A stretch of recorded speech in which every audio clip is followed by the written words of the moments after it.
So this is the SGU Live for September 17th, 2017. With me in the studio today are our usual crew, Bob. Hey everybody. Evan. Hello everyone. Jay. Yes, Captain. And we have a special guest, George Hrab. George, this Facebook event is not influenced by Russia. I mean, hi. Of course it's not. So we're starting the stream at 12 noon as advertised, but from previous shows, people have asked us to give them a couple minutes to figure out that this is happening and to join us. So we're going to fart around for a minute or two before we actually get to our content. But I'll tell you what that content's going to be. So first, George has a surprise question. The rest of us don't know what his question's going to be, so he's going to hit us with something. We'll chat about that for a little while. Yes. And then we are going to do a movie review. We're each going to review one movie that we think is a sleeper hit, or at least a sleeper interesting movie. So in other words, a movie maybe you haven't heard about that we think is worth discussing for some reason. Could be because it's especially good. It could be because it's something else, whatever. And then we're going to get a little deep into a meaty question. We're going to talk about what things do we need to change or steps do we need to take to achieve our goals as a skeptical movement and making the world more skeptical and rational. But we're going to get to some real answers. We're going to try to actually... Well, yeah, we'll try. We're not going to say things like, hey, people should just be more skeptical. No, we're going to try to go beneath that. So we're starting. That's our starting point. Yeah. Of course, we're trying to make the world more skeptical. How do we exactly do that? What do we need to do that we're not doing? What do we need to change that needs to change? Whatever. And then we're going to end with a fun segment. We've collected some pictures that are hard to identify, and then we're going to try to stump each other and you, the audience. Some are not so hard to identify.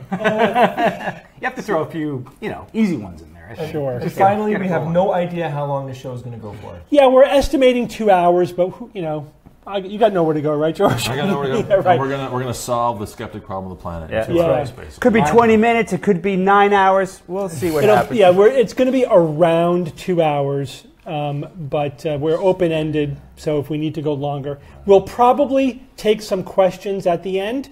So we do have several assistants working with us today who will be monitoring the comments on our Facebook page, and they will select the best questions throughout the next 2 hours, and then if we're not exhausted by the end, we'll answer some of the best questions. They're more minions than assistants, right? More minions? Yeah. We call them minions. They like to think of themselves as assistants. Or wives, either way. Oh my God.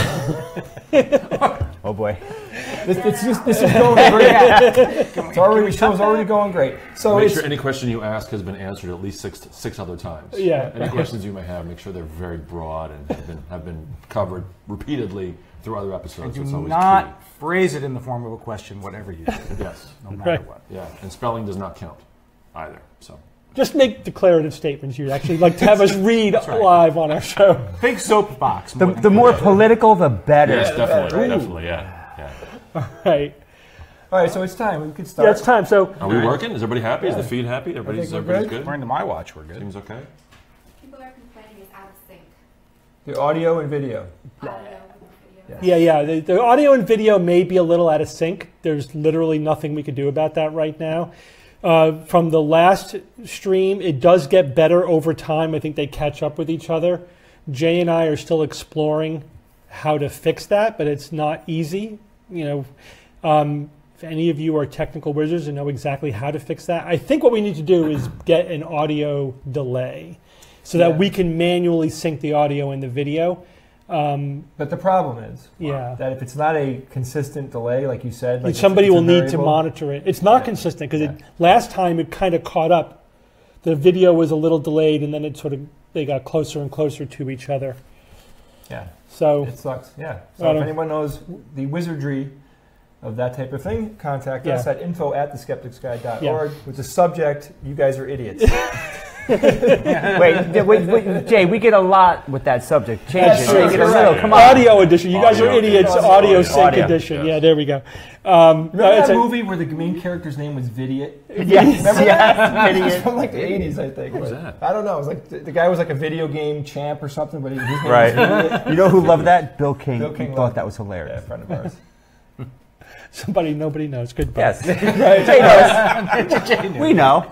Keep track of all the Now you obscure know. references that no one knows except Bob, and we'll have a tally. Oh, at the an end of the show. emailer said, "What is the whole? It's a hybrid." You guys see that? Yeah. So anytime. Do you know what that's from? No. Well, from the beginning of the podcast, anytime anyone said the word hybrid, Yeah. I would go, "It's a hybrid." Which comes up amazingly frequently. On Yes. the show. It's like almost every episode. It's Why We're was talking the first about- time you said that? What was the? Why was It's the- from Caddyshack. So there's a scene with Bill Murray and Chevy Chase in Caddyshack where Bill Murray's character, the greenskeeper, Yeah. basically Carl. merged. He crossbred California Sensimilla and Kentucky Bluegrass. Right. Yes. So he goes, "It's a hybrid." You know what I mean? He goes, so you could play, It's your you hybrid. could play 18 holes. Yeah. Hybrid. You could play 18 holes. Right. And then get stoned to the bejesus belt that night on the same stuff. So anyway, I've done it thousands of times at this point. Thousands. Countless. And somebody wrote in and said, "Guys, I laugh when you say it because I've heard it so many times, but I don't know why." So I sent the guy an email back. I said, "I love that you asked." Link to the YouTube video. Sorry. Right, Caddyshack. Yeah. It's a class. Well, before we started the stream, someone said tight, and you didn't even know why you said it for that reason. Toy. It was like Toy. Yeah. Those are the worst kind of expressions because we're that's The funny origins and we are laugh. lost to Origins the are mists lost. of The mists our of memory. obscurity. Yeah. Oh yeah. So Totally generally we inside know, baseball. and so often we were like, "Do you remember where that came from?" And we'll We'll test challenge each other. each You other, still yeah. remember that, right? We actually thought of. I can't even remember what it was, but we thought of one about a month ago. We said something that rang as like a thing that we've said a million times, and none of us could remember where it's from. That's sad. Just took on a life of its own. Frustrating. There's got to be a term for that. There's got to be some kind of linguistic term for something that takes a life of its own, and the actual reference is gone, Yeah. but the reference is to the reference of the reference. Yeah. Yeah. Sub-referential or some kind Yeah. of something. The original sad. reference Yeah, is lost. Is lost. It's called a forgottenality. Forgottenality. I like Yeah, it. yeah. I like it. Well, it's like what's the term for etymology, right? So you're looking at the origins of It's words. forgetomology. Yeah, forgetomology. It's where Forgetomology. it's hard. I mean, the scholars try to track back, like, where did this originate from? Oh, It yeah, might be yeah. hard to know, like, and sometimes we don't know. They say, well, it's one of these 3 or 4 things we think, but we're not really sure. Or the meanings change, like they totally Yeah. get opposite Oh, yeah. meanings over time, And people think they know the origin, but that's a myth. It just Oh, took on a life of its own as well. And there are people that hate claim when that they happens. invented words. I was the Right. first person that, no, you weren't. 100 years ago, somebody Yeah. said. That's a neologism, But people may independently come up with the same idea, right, Josh? Yeah. and then think that they invented it. Well, Shakespeare, like 10% of his Yeah. words were What's that many? combined or something, Yeah. something like that. If you look at all the plays, it's something like 10% of the words that he used, but it's words like Common. merrily. Like he was the first guy to sort of say merrily. I mean, that's probably not an example, but it's Yeah, very yeah. common words. But he would combine words. You would use it in a unique way. Outside, things like that, and it would be the first guy. So imagine 10% of the words you're using were original. Mm-hmm. It's pretty cool. Sounds like our show. And sticking and like yeah. having a life. I mean, that's the canon that sort of that became English, but yeah, it's pretty cool. But the language that he used in his plays, people walking down the streets really weren't talking that way. It was a theatrical language. Oh, Yeah. Well, no, actually, I just saw recently a video where a guy was talking exactly about that topic, about Shakespearean English. And in fact, it was the English of London at the Times, which was a mixing pot for a lot of not different languages, but different versions of English. Different interesting. accents. So there was Irish and Scottish and different. So it was really. And he was amalgam. an actor. Yeah, it was an amalgam of a lot of different dialects. And he spoke. He said, "This is as best as I could do to speak like the actors who were acting Shakespeare spoke." And it sounded like a lot of different things. So it sounded more like a Celtic-y sort of, dialect. yeah. It didn't sound like the Queen's English. It was, more of a street language. But did they reference what I just said though, like that was more of a theatrical presentation as No. opposed to Well, like he- street No, he really. That's not what he said. He said this was the dialect of the time. I mean, of London at that time. It wouldn't necessarily be in iambic pentameter like he was doing, but I Yeah. think the vocabulary and the structure was And the pretty much accent. the way it was done. Yeah. Well, that's not what my sources say. Interesting. So- But you well- hear it in the original sort of pronunciation, and it's almost impossible to understand what's going on. Mm-hmm. But they've done it where they've realized there's all these extra hidden puns and rhymes if you Right. do it in the original dialect. That which then it loses it in It translation. loses some of the stuff. Yeah. Yeah. Oh, wow. I saw a production of Twelfth Night a couple years back that was done in the original. It was all men, so men were playing women the way Yeah. they did back Yeah. then. Yep. And as you arrived at the theater, this is on Broadway. Stephen Fry was in it. Oh, I had no idea he was ooh, going to be in it. We went to damn. the theater, and Stephen Fry's in it. I'm like, Stephen Fry's in this? Holy crap! And everything was exactly like it would have been, in the 1600s. So as you 1400s, 1600s, right? Shakespeare's 16 sounds, 16, yeah, okay, sounds better. 17th century. As you get to the theater, the actors are on stage getting dressed, and they're putting their costumes together, and they're putting their sort of the minimal makeup, and there's like no lighting, and there's a band, and the band's kind of walking around playing, And that's what and this they is were the way doing? it was done, Yeah. and then like they would just Wow. sort of start the show. It wasn't like there wasn't a curtain, there wasn't a whole thing. Yeah, It was yeah, yeah. really, really cool, and it was so. I was shocked at how funny it was. Yeah.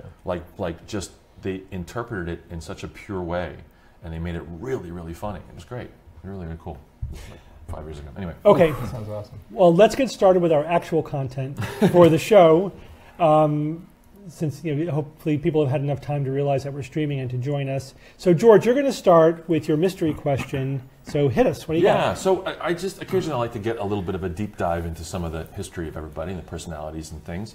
And this was asked of me a while ago, and it was a curious question, and I wanted to ask you guys. And again, you haven't been privy to this question beforehand, and it's somewhat multi-layered. There's usually an obvious sort of answer to the thing, but as you think more about it, there's maybe a less obvious thing. And the question is, to each of you to think about, what is the best decision you've ever made in your life?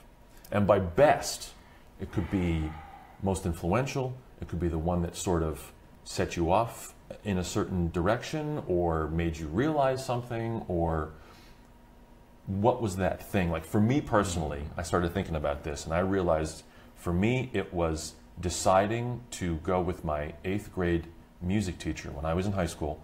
My mom's friend, Mrs. Wilkinson, who was my middle school music teacher, who went to Moravian College in Bethlehem, Pennsylvania, said, I'd love to take George to show him Moravian College.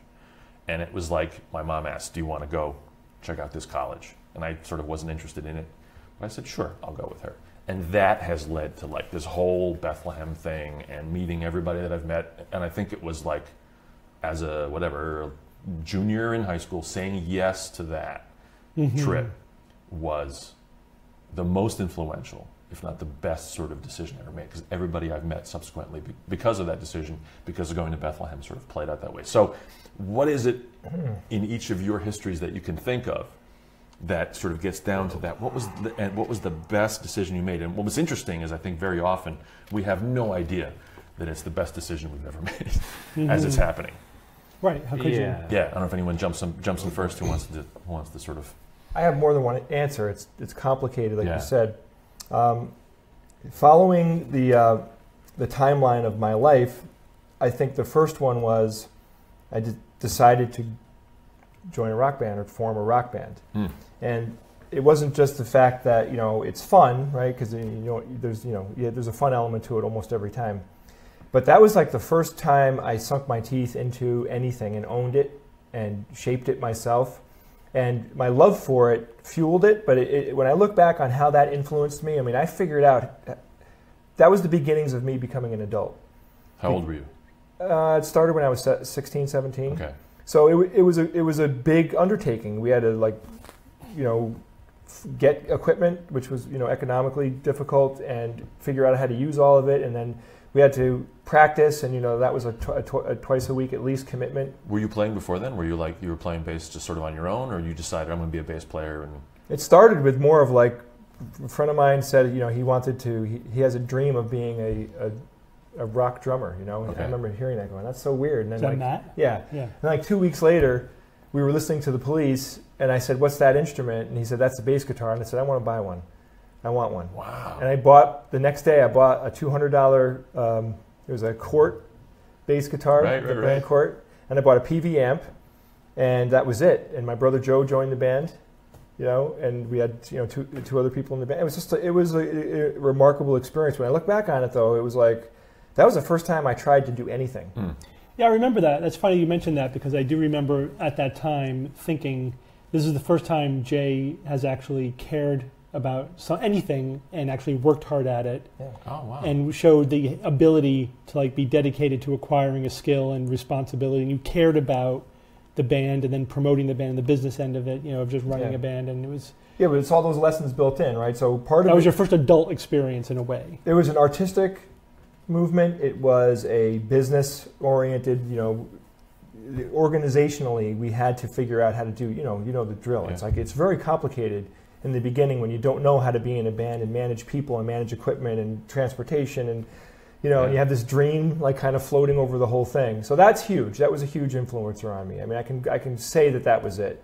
But then it's like, the best thing that's ever happened to me is my wife, because not only because of our incredible relationship, but that led to our kids, and these are inexplicable type of occurrences. That if you don't have it, I can't describe what it's like to have kids, but to me, it's the whole world to me. But my wife was like, I literally was just talking to my friend Steve Blackwell yesterday about this. Like I was saying, I was born genetically to want to be in a monogamous relationship, and I had historically always, just picked the wrong kind of people for me, and it took a lot of growing up in order for me to get there as well. But luckily, Courtney came into my life, and when that happened, this big checkbox, like, very dramatically got checked. Yeah. I'm like, oh, Right. this is what love is.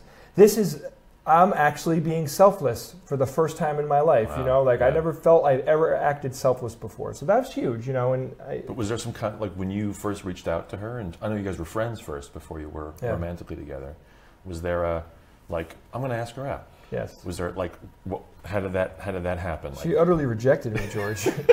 It was really fun. It was a fun time, but I remember experiencing it thinking, Courtney was a friend of mine. We used to play, tabletop D&D games with each other, and then, Steve actually said to her, "Hey, Court, why don't you, introduce Jay to some of your friends?"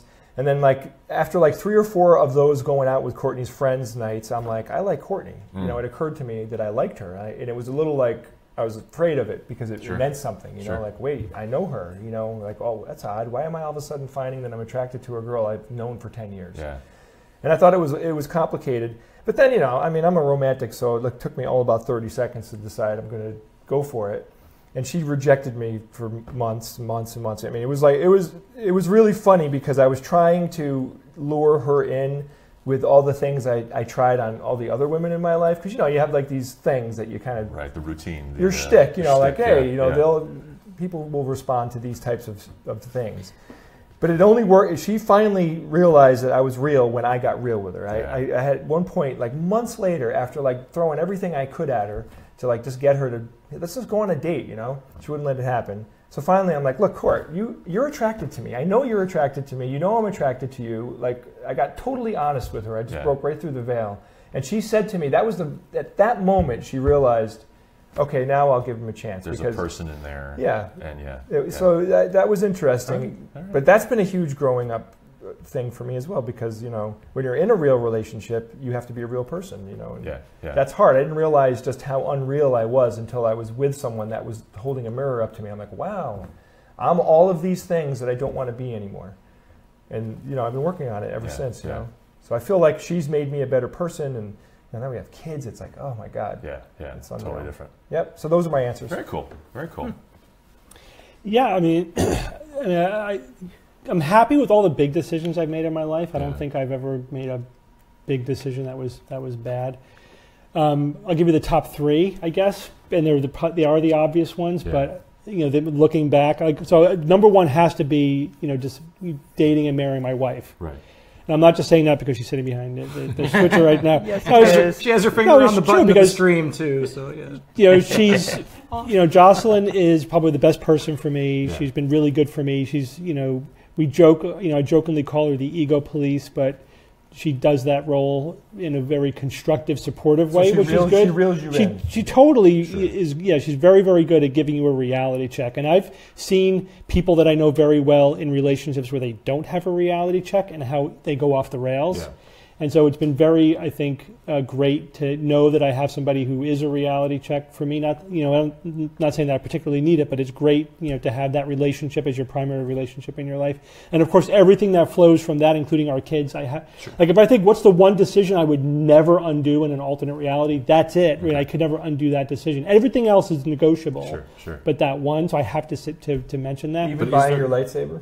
Even buying my lightsaber, I might choose a different lightsaber. It's true, but still, lightsaber needs to be in your reality. But was there like one I'm going to call her today? Well, yeah, we went to college together, Right. and we were friends again for like 2.5 years before we started dating. Yeah. Were you attracted to her beforehand? Yeah. So interestingly, like during one of our stupid, adolescent games we were playing at freshman year, we both confessed to the group that we were attracted to each other, but we were dating other people at the time. It was like, haha, and then nothing, Right. But then 2.5 years later, we both were not dating anybody at the same time, and it was like, going to happen, right? So, then the next decision, which again is kind of obvious looking back, is my decision to go into medicine.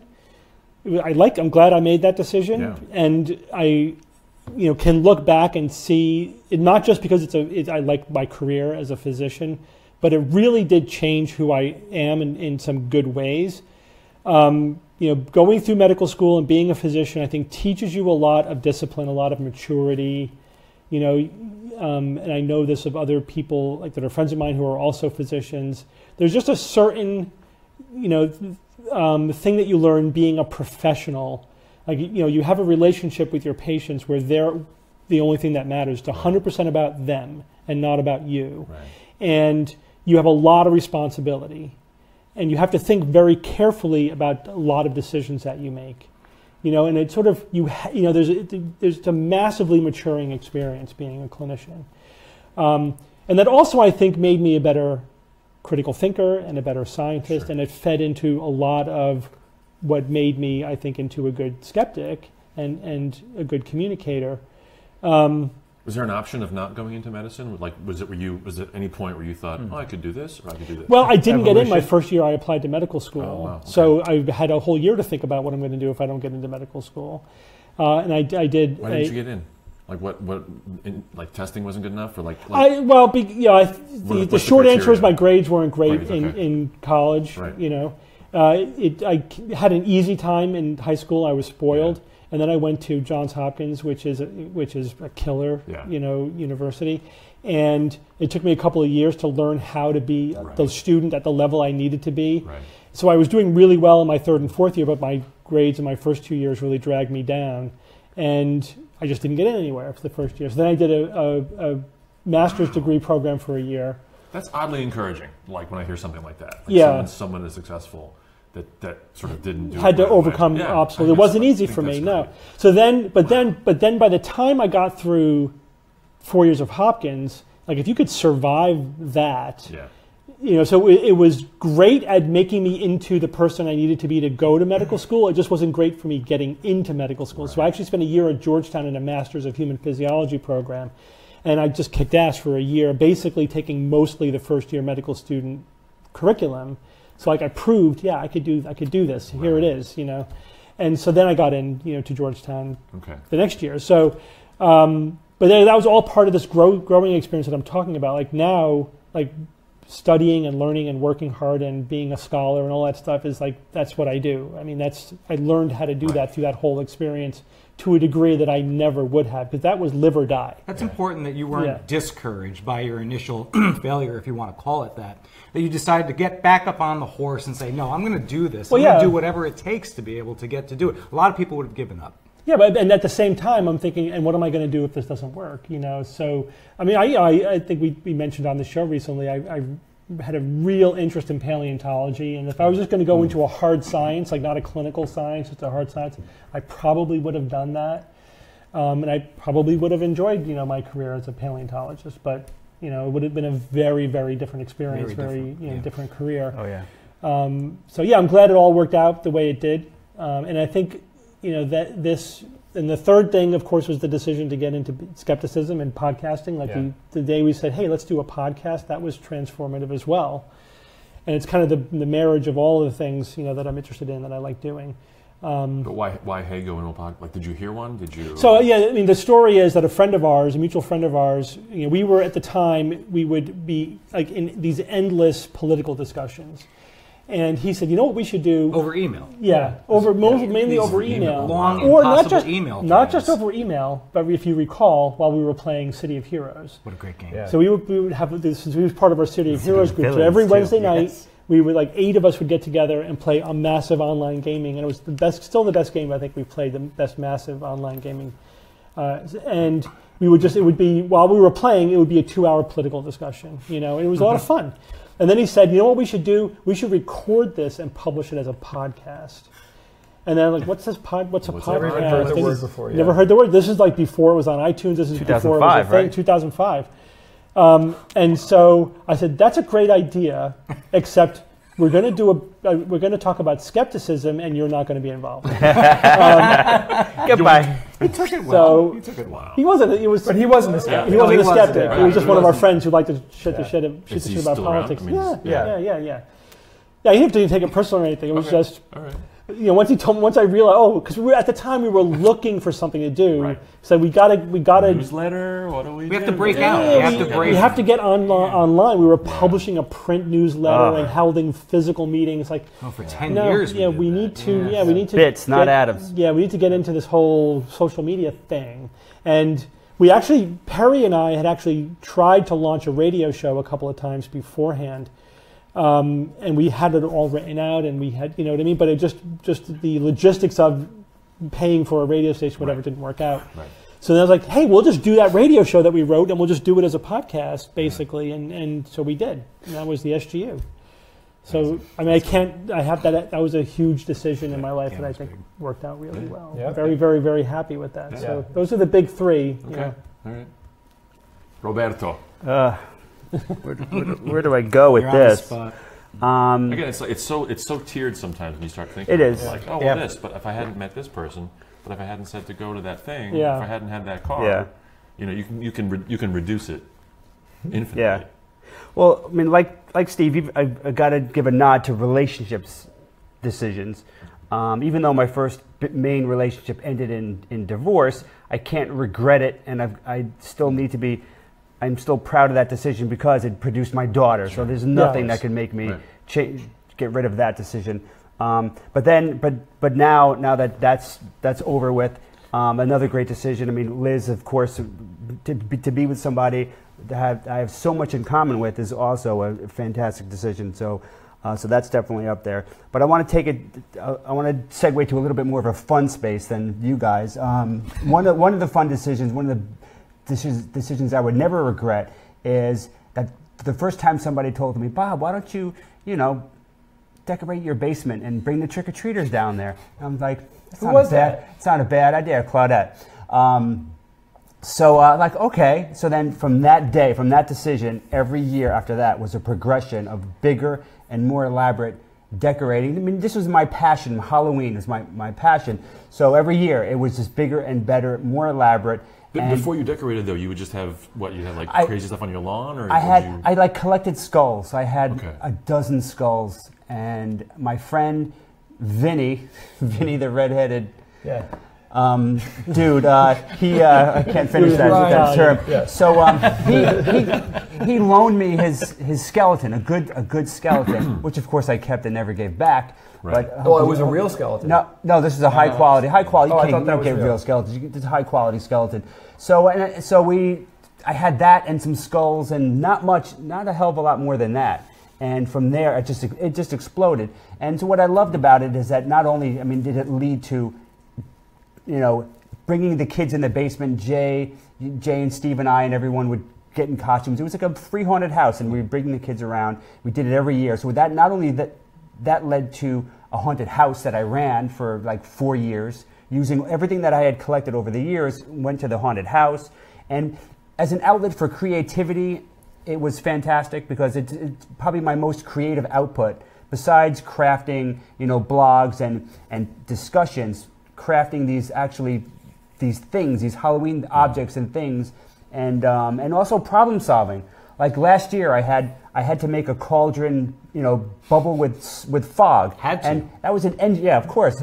That was an engineering problem. Sure. Like how the space was really constricted. I had limited materials. Like how am I going to do this and make this effective? And I spent hours or even days on this trying to make this thing work perfectly, and it worked great, right? Yeah. And it looked fantastic. I mean, it reinforces the point I was making earlier with Jay, which is that it's really important and helpful to care about something in your life, almost anything, and it doesn't matter what it is. Right. Whether it's being in a band or running a haunted house or whatever, because then it forces you to like do things like problem solve and discipline yourself and budget your time, and you know what I mean. It keeps you young too. There's all this stuff about people that are centenarians. Yeah. People live past 100. Yeah. Almost all of them have in common that there is a thing that they like, that they are invested in. Yeah. Even if it's as simple as walking around the block or whatever it may be. But there is always something that to live for. That there's a passion for. Yeah. It's not just longevity; it's also happiness. There's a recent study which again surveyed the literature saying what makes people happy, and the top of the list is having something meaningful to do. Right. Yeah. That's whatever the that big meaning thing. is. Whatever that is. Yeah. I think and I was interviewed for the Curiosity podcast, which will be coming out in a couple of weeks, I think, and we talked about this. The fact, like, why do people believe in conspiracy theories and all this nonsense? I think it's this: they're looking for meaning. Yep. They're looking for. I think what they should just find a good hobby. Yeah. Really, they do. They need the equivalent of a haunted house or gaming or whatever. I don't care what it is. That can go to our end discussion for today too. That's interesting. Yeah. Like they need something to do, right? Because this is, and we know people personally. We know people as acquaintances. We know people just through the skeptical thing where we've encountered them, where their belief in the paranormal or in conspiracy theories or whatever is their life. That's what they're passionate about. That's what they care about. That's what gets them up in the morning. That's where they put all their energy. Mm-hmm. And it's now part of their identity. There's no way we're going to take that away from them. There's no way. Yeah. But it's just bad that they made something so counterproductive and not real into their thing. And it's interesting how that even bleeds into relationships, because I've been in bad relationships, and if I think about it, one of the primary reasons why it wasn't great is because they not only did we not share passions, but they didn't have anything that they were passionate about, any hobbies, and that's really, to me, that was detrimental, because if somebody's not passionate about something, I'm like, what's the matter here? Because why aren't you passionate about something? Right. I don't care what the hell it is. Maybe I care if it's the paranormal, but if you don't have some hobby, something that you're almost crazy about, like almost, I just love this shit. If you can't say that, then and you're vulnerable. Right, those are the people that are going to fall for a conspiracy theory, because they're looking for something to fill a void that they may not even know they exist in their life. I did a rant once, a long rant about you work on something and you present it on the web or you present it to people, and a comment you get is, well, someone's got a lot of time on their hands. Right. I did this whole rant about that's the worst thing you can say. I have time, and this is how I'm using it, and I'm so interested in this, and it fulfills me. And who are you to say that? Okay, my macrame project isn't interesting. And they probably have a lot of time on their hands that they use watching television. Exactly. Right. What are you doing with your time that's so fantastic? That's an amazingly negative comment. Completely. It is. It's terrible. All the time. Derogatory. Yeah. Even if you know something, it's very dismissive. You have some kind of it's very dismissive. You have some kind of a fact at hand, or you can say, "Oh, I went to this thing. I went to a show about tomatoes. Someone's got a lot of time. A lot of time on their hands. We're like, screw you. It's ridiculous. Yeah, okay, maybe I do. This is what I'm doing with it. What are you doing with your time? Yeah, I think it's a cheap way to sound clever. Absolutely. I think that's why a lot of people say Right. I remember seeing on the internet, somebody built a dragon, like a 12-foot dragon made out of scrap metal. And this thing was a work of art. Yeah. And I just remember thinking, I'm so happy. I would never, I don't have the talent or the time to construct something like that. And I was like, I'm so glad somebody had the obsession to do that, because that thing is a work of art. Well, we talk about this when we go to Dragon Con, right? We talked about this. You see people with these amazing builds. Clearly, they spent the whole entire previous year or even longer building that. And again, it's easy to be cynical and say, "Oh, what a waste of time." But no, it isn't. This obviously gave this person a lot of pleasure. Absolutely. The end result was something that a lot of other people can now enjoy, even if it's just, "Oh, look at that really cool thing" as you're walking by at a Dragon Con. I watched those Adam Savage day build videos. That are usually 45 minutes long or whatever. He just spends a day making a thing. Yeah. And it's incredible. It's just to see his passion And and to it's- see Yeah. like the investment. And especially if it's a creative output, how could you begrudge somebody their creativity? Come on, and you can't judge somebody's creativity like that, even if you have no interest at all. So fucking what? Yeah. It's a beautiful piece of art that they created, that they love, and other people love. Who cares? Yeah. Bob, how old were you when you did the first haunted house, the downstairs thing? How old were you guys? Is that teens? 30s. No, 30s. Oh, wow, okay. 30s. Yeah. That's I mean, it was elaborate though. It got to the point where we would get like those black garbage bags, and we would construct rooms out of that. Yeah. Like hanging Like that from wall, the ceiling. Yeah. So we would use that Corridors and stuff. Yeah. That's And awesome. Well, Bob ran a haunted corn though for many years. Yeah. In fact, Yeah, that this was an elaborate corn maze. Yeah. That I was mean, we converted built crypts and cemeteries and a pirate creepy ship. shack and a pirate ship. I mean, Yeah. this It was is like real the deal. apex of our creative output. And I had two very talented partners to help me out. But yeah, that was just I don't even know if I want to match that, because that was like That was lose a commitment. lose 10 pounds in a month. How to lose 10 pounds in Yeah. a month is to work like mad on that stuff. But I would make that a career if it was viable, more viable financially. I would certainly do that, because that would be, oh my God, it'd be fantastic. Evan.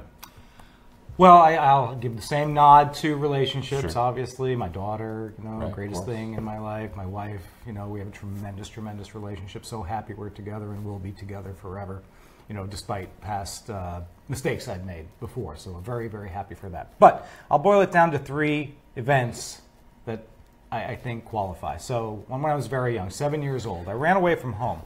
I didn't just run away from home in some fit of passion. I had been planning this actually for some time, in which I had gathered up a bunch of materials and some money and some provisions and stuff to keep me warm or cool, whatever. I had a whole plan. Did you have the hobo stick? It wasn't the hobo stick. That's so I iconic, see a right? little 7-year-old with a hobo stick. Just I think it was a Star Wars backpack. Perfect. It was 7 That's going, good going too, that's on- good. Yeah, going- backpacks are the hobo sticks of modern times. Evan, was it for the adventure, or was there? Were you upset? No, it's because I was, when I would have arguments and stuff with my parents, a 7-year-old, what do I know? Always in the back of my head, that's it. They pissed me off so much. Next time I'm running away from home. So I prepared myself for next time I'm running away from home. Yeah. And that moment did actually happen, a big fight or whatever. I got grounded. Who knows what the hell it was. That was it. I did it. I left. I snuck out at night after everyone was asleep with all my stuff, and I was out. 7 years old. So it was probably about 11 o'clock at night or so. Except I hadn't thought really about exactly where my final destination was going to be. Yeah. I figured I was going to stay somewhere kind of local and just get my family and my parents upset to the point where they'd start calling the police and crying and resenting everything. Again, right? So we never we should have never said. Did all you leave these a things. note? No, I did not leave a note. I did not leave a note. Okay, so I'm out there basically. I can't wait to hear what happens. And I'm not really wandering the streets or anything. I decide for some reason to go to the woods, because I feel like, well, I'm not going to get hit by a car or anything, and kind of no one will see me. I'll really kind of get out there. So I spent the night in the woods. Whoa. And I'm in the woods, and I'm realizing, oh my God, I'm scared to hell. I'm dying. I'm practically pissing my pants. Yeah. I was actually so scared. Yeah, of course. And had times to just be alone with my thoughts and my feelings for an entire night. Well, really long story short, I went home, got home before anybody woke up. Yeah. They never knew I did this. Wow. Never knew it. Put my stuff away, never spoke of it. And I sort of taught myself, I think, a lesson at that point. Yeah. That's not really the right way to deal with these kinds of problems. Yeah. Running away in a fit of emotion. Yeah. So, and it's something I really don't think I ever told my parents or my sisters. They're going to learn now. Yeah, they don't watch this. So there was that. Second. Cool, man. That is awesome. As graduating high school, I got into 3 colleges. So I had to, my parents were not of means. Basically, I had to fend for myself. I had to plan a way in which I could afford to pay for college basically all by myself and not rely on any of my parents' help. They were able to help me a little bit here and there, but really my tuition and my board, I had to come up with a plan for myself. So part of that plan was making the decision to go to an in-state school because it was about half the price of going to the other two schools that I got to out of state. So that sort of helped me. And I also, along those 4 years, made the decision to not go on any spring breaks, not take any elaborate vacations or do anything like that. Every single day that I wasn't at school, I worked. I worked and I saved my money so I could pay for it. And I graduated from college, 0 debt, 0 bills. Paid for the whole thing myself. And I felt that was such a wonderful sense of not only financial accomplishment, but really grown-up responsibility. You should tell that story to my daughter who just started college. Well, it is. It's relevant. This was at a time where my school, and it cost me just about $15,000. And this was 1991. Yeah, it's a different world now. I mean, $15,000. For 4 years? For 4 years. Oh my God, that's nothing. 4 years. Exactly. Wow. I mean, it's impossible. You can't do it. No, can't do it. Your books cost $15,000. Don't even get me started. Breathing a few minutes on campus will cost you that much. Oh my God. So that was an important, very good decision that I made. And then the last major, really good decision is making amends with my father before he died. My dad was somewhat of an ogre. We had a tough relationship for many of those years, even right after my college years. He died when I was 30 years old. So in my 20s, we did fight a lot, but his health also started to deteriorate, and I decided to not hold grudges and decided to do a lot of work on patching up that relationship. And we were closer than ever by the time he did pass. And then when he did pass, I'm like, oh my gosh, I have absolutely no regrets about our relationship now. That's great. What made you decide to work on the grudge thing? Passage of time? Or? No, George, that's a good question. I don't know. I felt it was a lot of, I think, effort and mental effort that I would have to put into sort of holding the grudge. And in a way, I think I just found it easier to try to patch things up with my father, who I think also really wanted to patch things up with me because he knew I have 2 sisters. He never was close with them, always from the time they were little kids, had busted relationships with them. So that was never going to be the case. But he had the chance with me. That was the one possibility. So I decided to go halfway, if not more than halfway, to make sure that actually happened. Did you make an initial call? Did you how did you start the process? Like, what was the? Did you just hanging out with him, spending more of my leisure time, casual time with him instead of so going you slowly off with kind of friends. worked into. So we wound up going some places together. I wound up driving when his health was deteriorating. He couldn't always drive himself because his vision wasn't great. So I would wind up driving him to places, even if it was just on like a grocery shop or something like that. Just some quality time with him that built up over the last few years of his life, and I'm really, really happy I made that decision. That always comes up. Like, is it easier to stay mad, or does it take more effort to stay mad or hold a grudge? For me, it's harder to stay mad. It feels like that sometimes. I mean, it can be very satisfying sometimes, depending on what's occurred, where you feel like righteous. I hate feeling angry. But there's like a righteous anger that you can sort of wear as almost like as a cloak sometimes. But then it gets tiresome. Yeah, I don't like the feeling of being angry. It's very negative emotion for me. It's good. It is. I think it's a very destructive. It can be a very destructive emotion over the long term. Over the short term, it could be an incredible motivator. Yeah. But I mean, when it's this type of situation, of course, and believe me, there was plenty for me to be mad at him about and to hold a grudge. I mean, he really was. He had these ogreish tendencies. He just was. He was a gruff, angry man, unfortunately, who was also in bad health. So he had a lot of negative things going towards him. And I decided to just kind of turn that around. Let's see what I can do. And then, at least I tried and did my best. And it actually turned out well. He was receptive initially? Yes, he was. It took a little work. But yeah, we rebonded relatively quickly and then got used to sort of talking with each other at least once a day and doing something with each other once a week. That's good. Good for you, man. Yeah. Very cool. It's good stuff. Nice answers, guys. Yeah. Good question, George. Fun. Yeah. Nobody cried, though. Yeah. George has a history of making everybody cry. Next time. Okay. So yours was definitely going to the teacher taking you. Yeah, because she showed me Bethlehem, and then it was like, and then I'm like, God, this town's really cool, and then I end up going to school there, and so I go to school there, which means that I meet, Steve Pramatic, who ended up being a really close friend of mine. He was my senior year professor that then we became friends after I graduated, and then we found the place that I'm still living in. Yeah. Kira I met there, even though we didn't connect until years later. Misinformation, she moved in next door to me, living in Bethlehem. Yep. It just sort of all, and then, to have my recording the second thing was Slough called me once before we really knew each other. He just knew of me, and he said, do you want to come play percussion? We're doing this show. His first wife and he had this duo. Do you want to do percussion? I was just like, yeah. Like, it could have been, I could have said, I can't do it. Yeah. I think Slough would have found me regardless what city I was in, because we had the Ukrainian connection. So if I had gone to Boston to school, or if I had stayed in Montclair and gone to school, I think he would have found me anyway. But, saying yes to him and then having that entire part of my life be influenced by his studio and his generosity and recording everything, and then having Misinformation design everything, and then, and then eventually, meeting you guys, and then they're all just sort of like...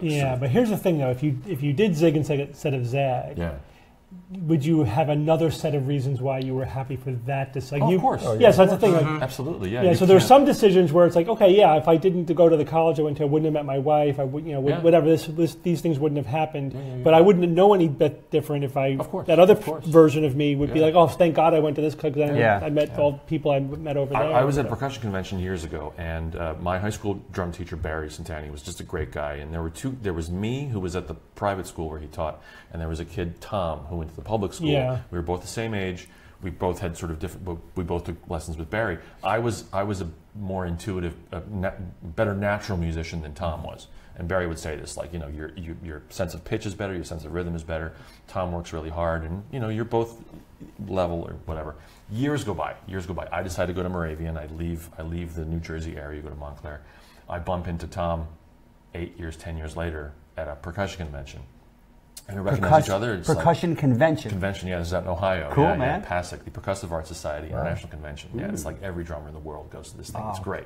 Loud. Great. It's just, you walk into the showroom and it's like, I bump into Tom, and it's like, Tom, hey, how you been? I haven't seen you in like 8, 10 years. What's going on? Well, you're like, Tom, how?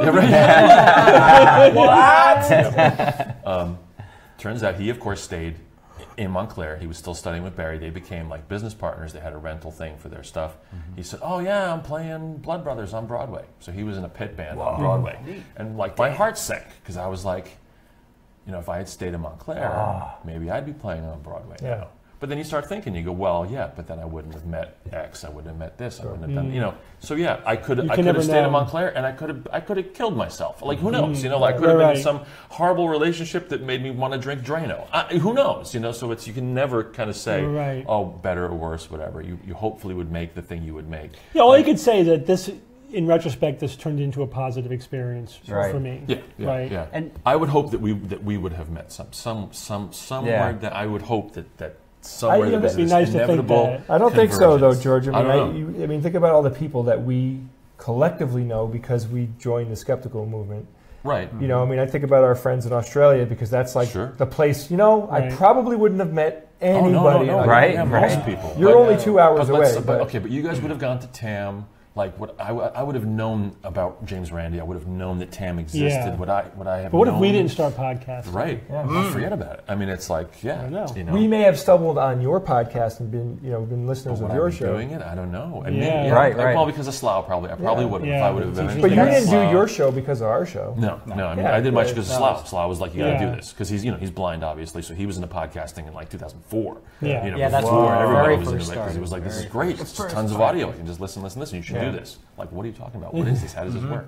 So that might have happened for me. I don't know. That's why I think stories of parallel universes are fascinating, because you could think about yourself in a parallel universe where you made one little change and chaos takes over and everything is different. And that reminds me of a news item. Did you see that news item where they basically took modern proteins and kind of devolved them and kind of made ancient proteins and watched them evolve? And they're seeing that some early mutations in proteins actually constrained evolution to kind of this path, when if it picked another protein to do the same task with hormones, it would have gone down a completely different type of evolutionary branch and changed everything. Oh my God. Yeah. But it's interesting. What a great experiment, taking creating ancient proteins and seeing where another path it could have taken. The fact that we exist, I mean, when you hear things like that, you think about like just the very short list of weird things, like how giant the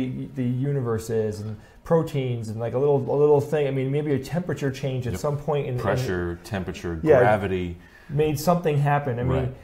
If I were a conspiracy-minded type person, it would be very easy for me to click into things like, Well, we're obviously here for a reason. I mean, why would we be here at all then? You know, it's like just so odd that we're here at all. Because shit happens. Yeah. Mm-hmm. All right, let's transition to our movie review segment. George, we're going to start with you. On first. Yeah. So I have the right picture up there, right? That's from your movie.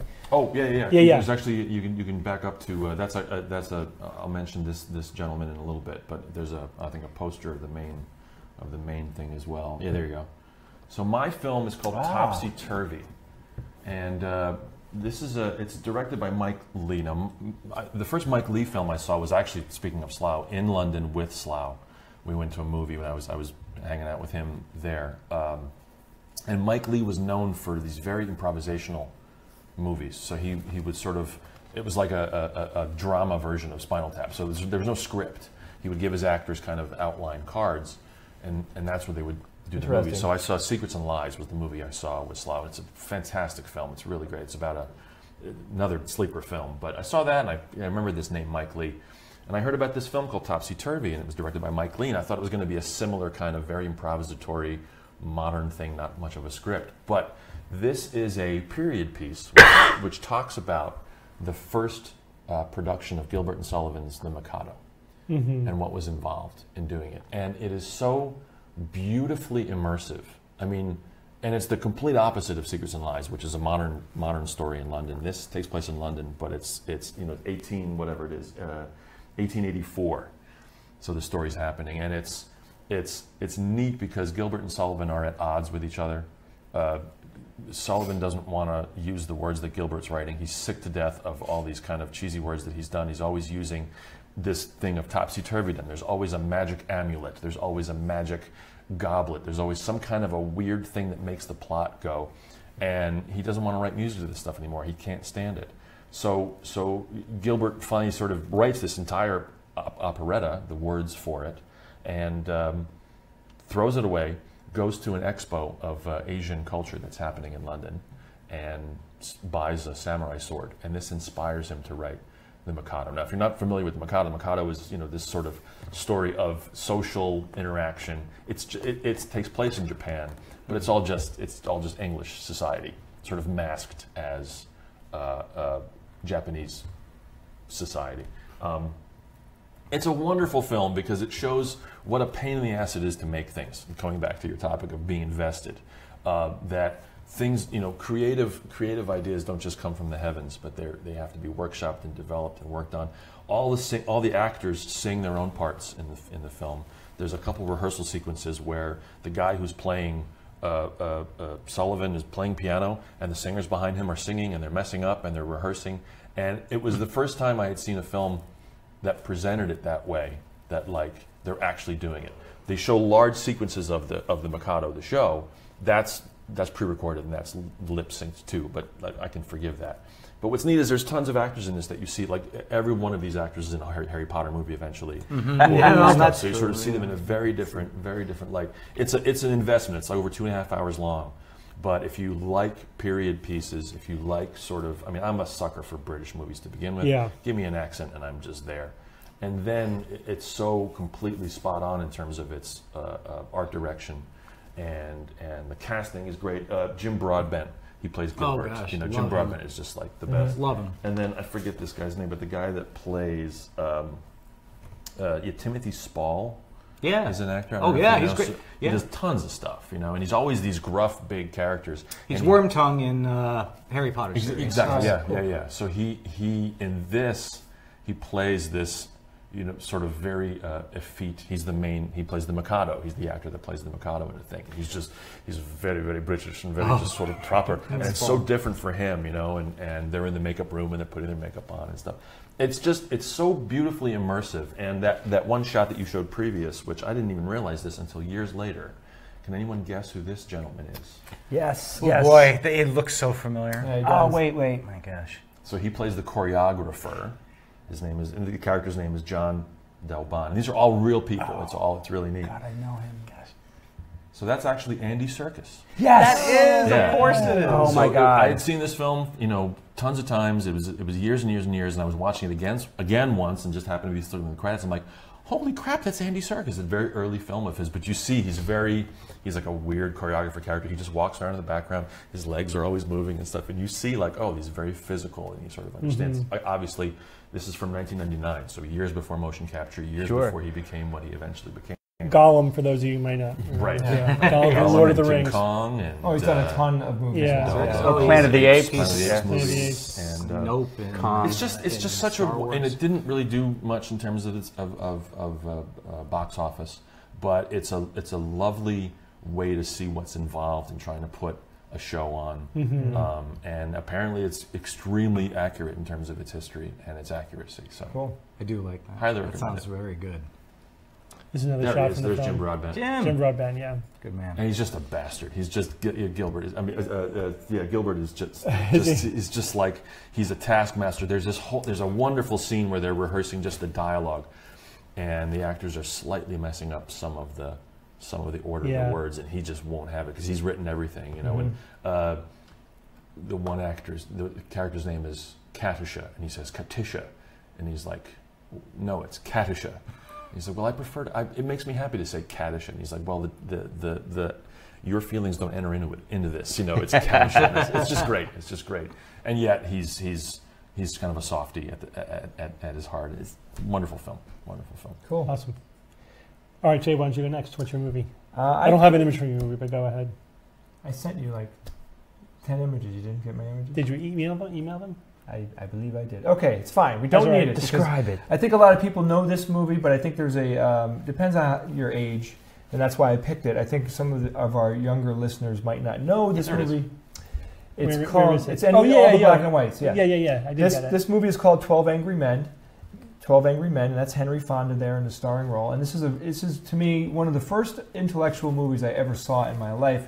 Very briefly, here's the premise. It's very very basic if you think about it. You get in the very beginning of the movie, you get a few minutes of the end of the courtroom drama, and a young man has been accused of murder, and 95% of this movie happens in one room with these 12 characters. He was on Star Trek. Yeah, I know. I was going to say a couple of these people have been on Star Trek. These gentlemen are part of a jury, and they have to decide the fate of whether or not this man is guilty or not.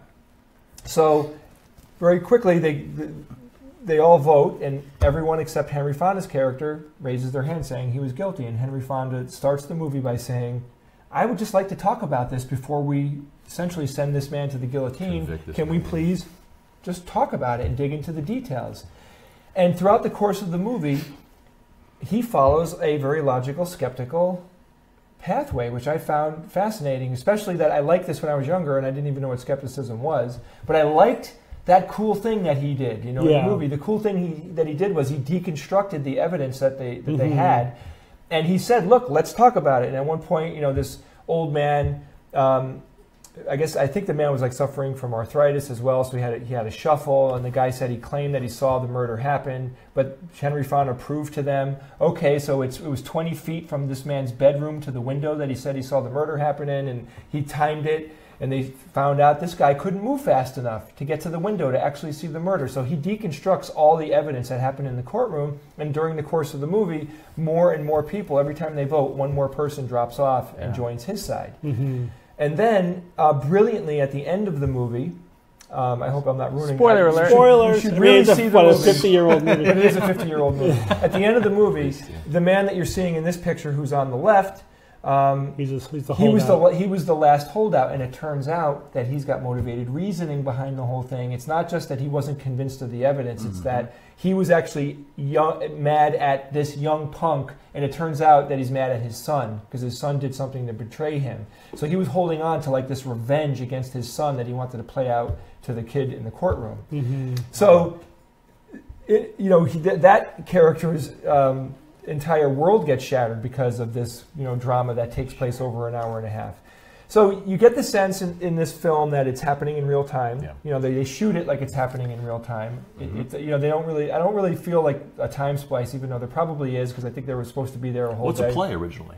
Yeah, it was a play. Sure. So it's very close to the sort of the original. And a couple of other cool things. It looks like a play. Yeah. Like there are movies where you're like, this had to be a play. Everything's even shot. The dialogue alone, I think, gives it away. Yeah. It's so well written. They say it's the sweatiest movie too. Yeah, well, they said it was supposed to be the hottest day in New York City that summer, meaning that in the movie, everyone is like, oh my God, it's so hot in here, and everyone just wants to leave, and let's just throw this guy to the guillotine, go home. I've got baseball tickets, it's that type of thing. Yeah. So you have to see a lot of like people's personal, like, hey, I would rather be doing something else type of thing. Well, Henry Fonda's character knew, hey, this is so important. Your day is meaningless compared to this kid's life.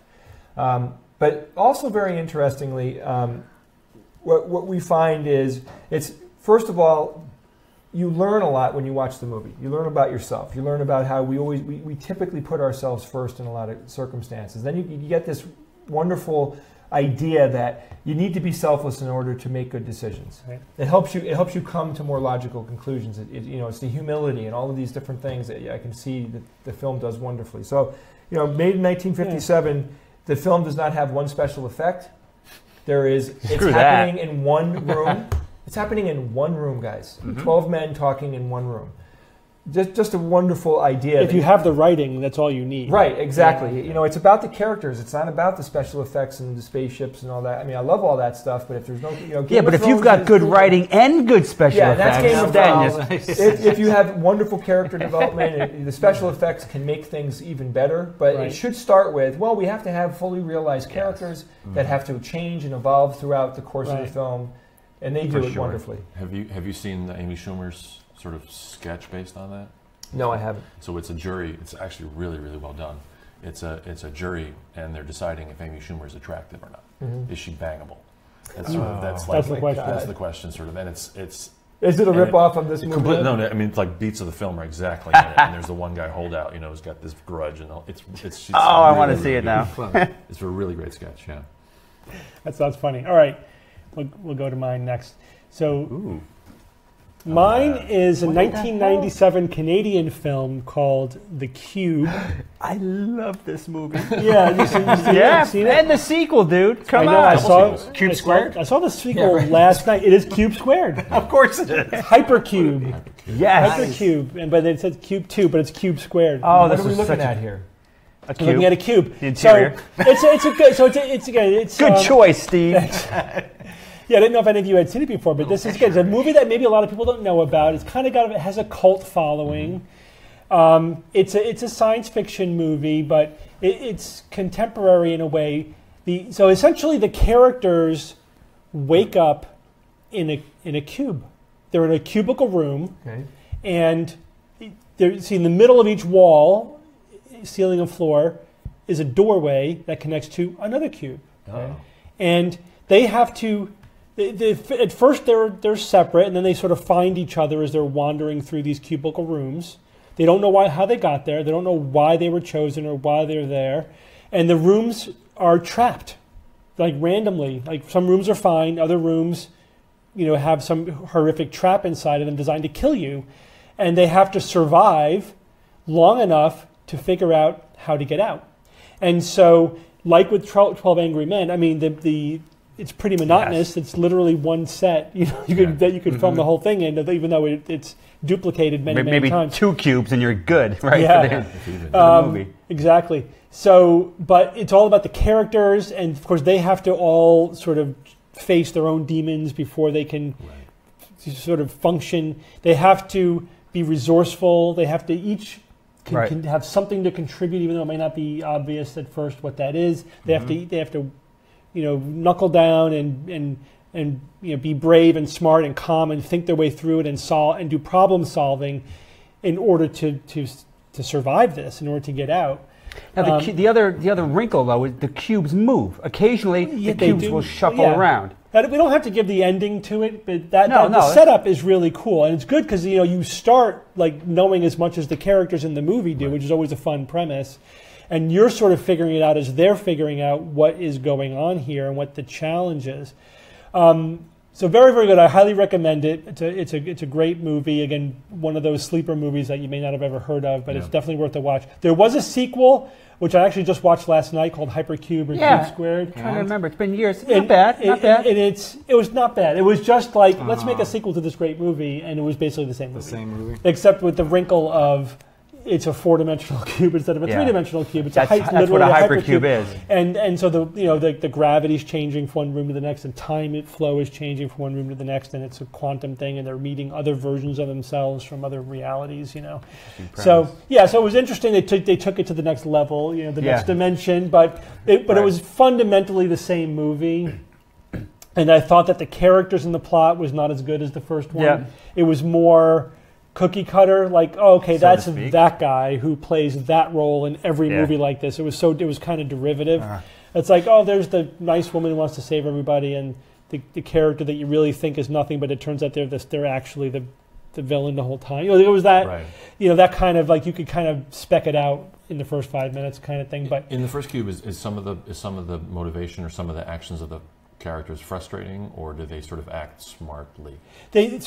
Collectively, they're actually very, very smart. But of course, there's always individual characters who are like if you just throw that one person off the island, everyone else would be so much better. Right. But they have to deal with them for various reasons. So there's internal conflict. They're fighting they're conflicting with each other, with themselves, with each other, and the cube at the same time. Because that'll lose me in a movie sometimes if someone does something so stupid. But it doesn't drive it. It doesn't drive it. The plot isn't driven by people being stupid or doing stupid, ridiculous things. Okay. Like that's so frustrating. Yeah, we've talked about it many times. So frustrating. This movie, it's enjoyable. This movie, now I saw it like 10, 12, 13 years ago. Yeah. So I'll tell you a couple things that stick out in my mind. One of the initial scenes, and this is gross. I mean, you go into a room, you're like, all right, is this room trapped or is this room not trapped? And if it's trapped, what's going to happen? And some crazy shit happens. I got to tell you this one. This one is indelibly etched in my mind. The guy's in the room, and this thing swings down. And I'll imagine a screen door, so you got the fine wires, and it just goes right through the guy. And it's like, and so then you look at the guy. He looks okay. How did that happen? And then the lines of blood start crisscrossing, and then chunks of his body start falling off, and that was done this is 20 years ago. So it literally cut him like... It diced him into cubes, and the cubes start falling off of him, and it was just beautifully done. I'm not sure how they did it. Maybe not realistic, it was gorgeous. It was a good effect. Another scene I like, one of the first guys I come across is this guy who's a smart guy. He knows what to do. For example, he's like, here, take a button off your shirt. We might be in here for days. Start sucking on the buttons on your shirt, because that will keep the saliva production going in your mouth, and you won't get a dry mouth. It's like, that's valuable information for this kind of weird scenario. Why would you not need a dry mouth, though? Who likes a dry mouth, Jeff? I don't get the point. You're going to be in here for days, and you're not going to have water. It's just a comfort thing. It's a comfort thing for you're going to get dehydrated. This will keep the saliva going. Or, for example, this is a reasonable tactic. He goes into a room and he's like, okay, I don't know what's wrong with this room. What's going to happen? He takes a shoe and throws his shoe in, and to trigger a trap. Great idea. Yeah. Of course. So those are some of the few things that stick out in my mind after so many years. It's good to have a smart person going through it, especially when they do things. Oh, that's a good idea, and you have to play the game. Would I survive? Right? Would I have survived this? Yeah. And I don't know. It was statistically, I would say probably not. It was really, really tough, and you have to anticipate so many things. Plus, his ultimate solution was really complicated, but the characters had skills that you wouldn't necessarily have had, and they were chosen partly because they had skills. But was this before the game 97 Portal, or is it after the game? Before 97 for sure. Because I had seen the film and heard of it. And stuff. Portal, because it's the same kind of industrial. It's very industrial looking, and that's the other thing. It's just a good film. Yeah. Like, forget the story. The artistically, it's very good. And the look and feel of the movie is partly why it's a cult classic, because the industrial sort of feel of the cube and everything is really good. Makes me want to see it again. I'm going to watch it again this October. Actually, I tried to watch it last night, but I just wasn't available. Well, that's the whole point. But I ended up watching the Hypercube. We want everyone to watch these movies. Yeah. Okay. Bob, go ahead. You get us started while I find your... This is it, right? So mine is Light Years. Now, this is originally a French movie called Gondahar, directed by René Laloux. And so this was adapted for an English movie. The adaptation was written by Isaac Asimov, which is really cool. Mm-hmm. So he adapted it a bit, basically the translation, and actually he had some input into what was cut out. So this is an animated movie. Saw this years ago, and I saw it again last night. And I love this movie. It's more so for what it, the ideas are interesting. It's very compelling. The animation's decent. It's not a high-end animation that you may find today. In fact, when Rene Laloux was trying to get this thing created, he had originally created Fantastic Planet. So this was kind of a sequel. He was having trouble getting this thing created, and the 11th hour, North Korea was like, "We'll animate this movie for you." So it's like, wow, interesting. North Korea said, "We will animate this on the cheap for you." Okay. So I wouldn't say it's cheap animation. Actually, the designs are wonderful. I mean, this is a planet called Gandahar. I kind of thought it was kind of a future Earth, but I guess the 3 moons is a good indication that this is not the Earth, unless there was some solar system engineering going on. So this is Gandahar. This is an idyllic civilization of pretty much humans. They're essentially human.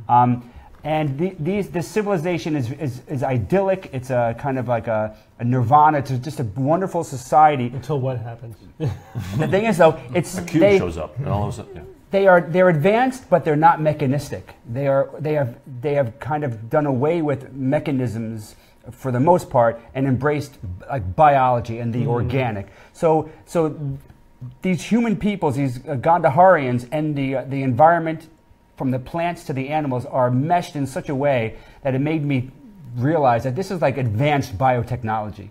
I mean, like for example, they have an animal that has a tail that is essentially a hoe. The tail is a hoe, and you see this animal just like hoeing the ground. So it's like so everything is like a cog in the society. That's the best that they came up with? Well, I mean... Do they have like like more advanced, cool biology happening? Yeah, I mean, let's see, let me give some examples. Like the trees are like unlike anything you have ever seen.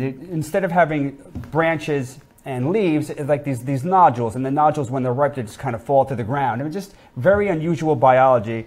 And let me think of some other... Do they eat them? Yeah, the food, everything is right there. I mean, everything that you would need for your society is right there. And so it's not like there's a lot to do. Oh, for example, like you see... Does stuff happen in this movie? Yeah. Stuff happens. Or how about this? You're in the boat and you're looking at a little tiny sailboat, and you look closely at the sail. The sail is a huge leaf that's been like optimally designed to be used as a boat. Yeah. So they're kind of integrated with nature. Yeah. So I know what happens. That creature with the hotel, he goes nuts. Well, he runs around slap happy, just cutting people to shreds, and then they have to kill that creature, right?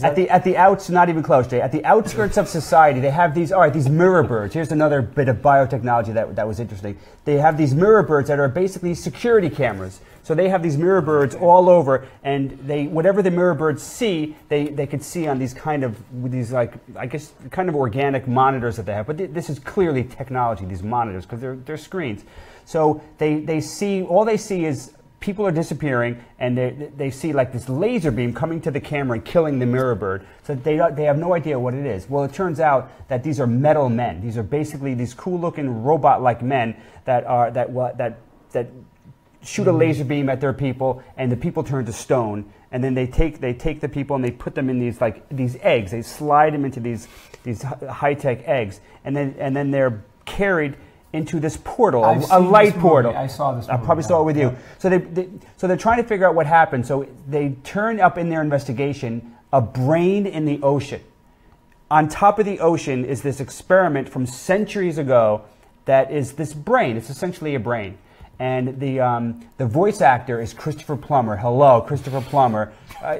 Who better to play a big, evil, interesting brain than Christopher Plummer? But there's also Glenn Close, Penn and Teller, Bridget Fonda, all these kind of names that everyone would recognize and make it even more compelling. So the hero, Sylvain, is talking to this brain, and the sequences of the brain and even the environment, the flora, the fauna is beautiful and creative, and I would watch it just to see this creative backdrop to these events. Cool. Just gorgeous. And so it turns out that I'm definitely going to give some spoilers here. It turns out that these metal men, when you look at them... Well, you don't have to give the actual plot of the movie. I mean...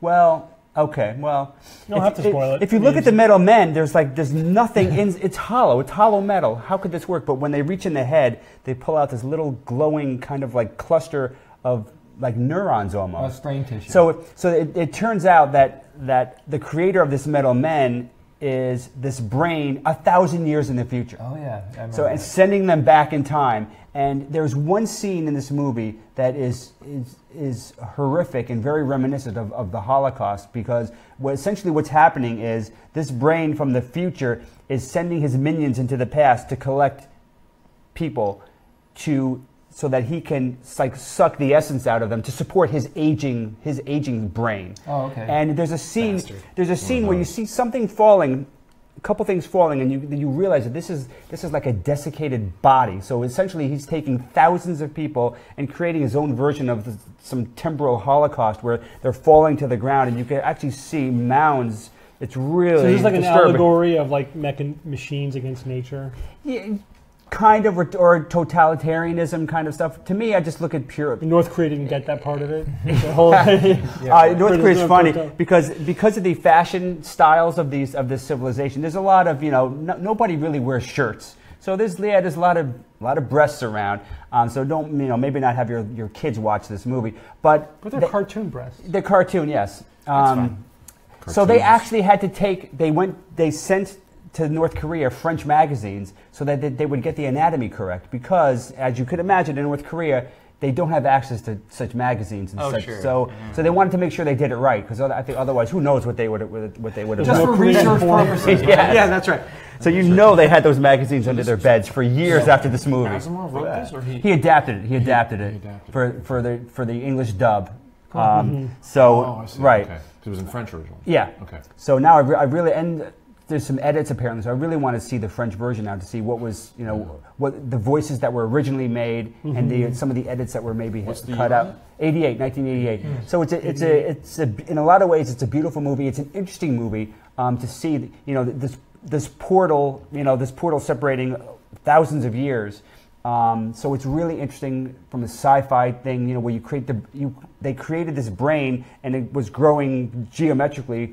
And they were like, oh, what are we going to do with this brain? Let's dump it in the ocean. So they just dumped it in the ocean. So it's kind of resting in the ocean, getting bigger. And eventually it's almost as big as a city. I mean, this thing is a huge brain. But I know people with egos that big. Yeah, with Christopher Plummer, it was just wonderful voiceover for that guy. Cool. But just a fun movie, interesting movie. So I recommend it. Isn't it funny how you make to show intelligence, they make the brains bigger, which doesn't necessarily correlate at all. Like you can have the most I don't know, intelligent or most bird brain. I mean, the smallest little microchip can right. be, Sure. Teraflops, whatever, gigantaflops, whatever the next thing is. It's just funny how it's smart, make it huge. Millions of big brains. So people can conceive more correctly. I mean, even our brains is mostly just junk anyway. Junk DNA. I mean, you could. Our brains? I'm talking about DNA. I mean, you could. I mean, if you collapse the human brain into the computronium, I mean, the densest computer circuitry, we could probably replicate it with a sugar cube. I mean, it's conceivable. It's within the laws of physics. We could probably do that. That's cool. Is that right? Sure. But not with neural tissue. Not with neural tissue. Not with existing neural tissue. All right, Evan, what do you got?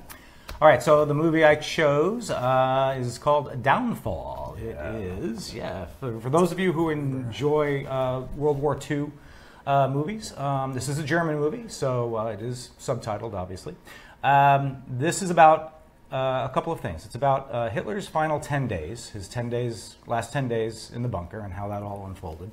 But also the story about his last private secretary. She survived the ordeal and lived on to write a book and tell her story about what those days were. Really? Like. Yeah. Whoa. Yeah. So it's like a documentary. Traudl Jungel. Yes, it is. It is. Although it's not technically, but yes, it is essentially a documentary. I like this film for those of us who, again, like World War II movies, because it's unlike other World War II movies I think I've ever seen, in which you get this real authenticity to the entire panoply of people and characters that were down there in that bunker, and really what those last 10 days were like. And in a lot of the reviews that I've read about this movie, they say it's done in, and I agree with them, it's done in a certain way in which you don't have these classic British actors, you know, portraying Hitler, you know, with this certain sort of, you know, panache that he didn't have. Gravitas, right? You have this journey. He's actually a Swiss actor, but he was fantastic. I mean, he was real to life. You know, you have this hunched over remnants of a human being in the form of Hitler, with the shaking hands and the clawed maneuvers and all of his insanities that really come out and absolutely pop out at the screen. You're mesmerized by the Hitler character. Yeah, Hitler had a neurodegenerative disorder. Sure. And the Nazis were very careful to hide that. They tried to edit it out of any video. They did. But there's a couple that snuck through the historical archives. Got through, And you can see he's got sort of a Parkinsonian tremor. And also, his decision-making at the end of World War II is typical of the disease that he had, where you become very rigid and inflexible.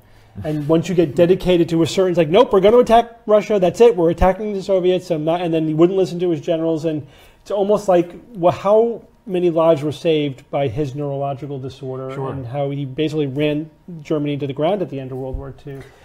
And also, there's a lot of documentation about his doctor and what his doctor did and what he prescribed. Lots of notes. I saw a whole documentary on that. Yeah. That was fascinating. What an ordeal that was. Those two together. Oh my God. Dr. Yavol? He was experimenting with so many different drugs and dosages. No, it was not Dr. You see the cast here. It's so brilliantly cast. And you've seen a lot, right? You've seen a lot of these actors not only in English movies as well, but certainly they are stars of the German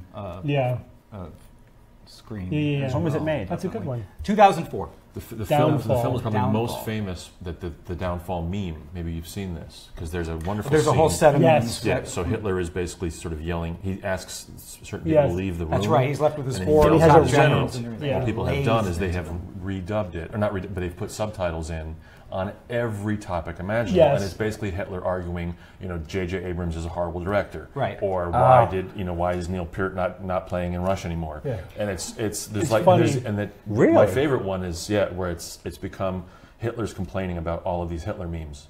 That why are you using Downfall? So meta. It's just do Downfall on YouTube. Yeah. And they're really funny. I first saw that meme was Game of Thrones. Okay. When Hitler, they tell Hitler that Red Wedding? No, that Ned was executed, right. and then he's like, goes into so everybody will leave to this whole tirade about There's like hundreds of them, and they're really fun. And it was clever too, because at one point, like, he says Stalin, but the subtitle was Stannis.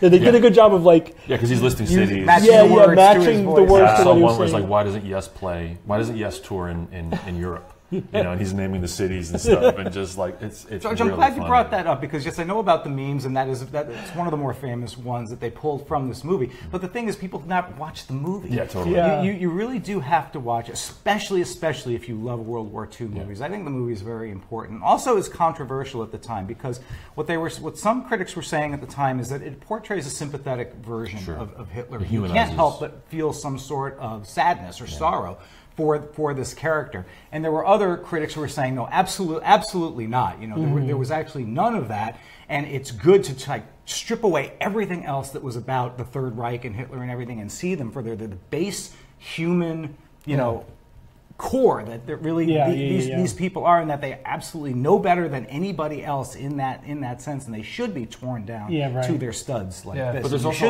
all these ancillary characters in that you sort of, like the secretary herself, that they sort of know what's going on, but they don't know what's going on, but they sort of like deny what's going on. They're so deep into the whole illusion, or it's a cult of personality. Cult. I mean, that's what it is. But there's a chilling scene where Eichmann, it's at the very, I think Goebbels. it's Eichmann. It's Goebbels goes and basically kills his kids. They sort of poison their children. That's right. His own children. His own children. Yeah, they have this kind of room where all the kids are staying, and they give them all these pills because, like, they know that they've got hours left. That's right. And they don't want anyone to be caught. Magda Goebbels was considered the first lady of Nazi Germany. She was even more, one could argue, deep into National Socialism than even Hitler was. Yeah. She was that far into it. She did not want to see her children live in a world in which there was no National Socialism, so she poisoned them all before she and Goebbels. It's so like calculating Because they're putting them to bed, and they're parents. They're putting their kids to bed. It's like, okay, good night. Good night.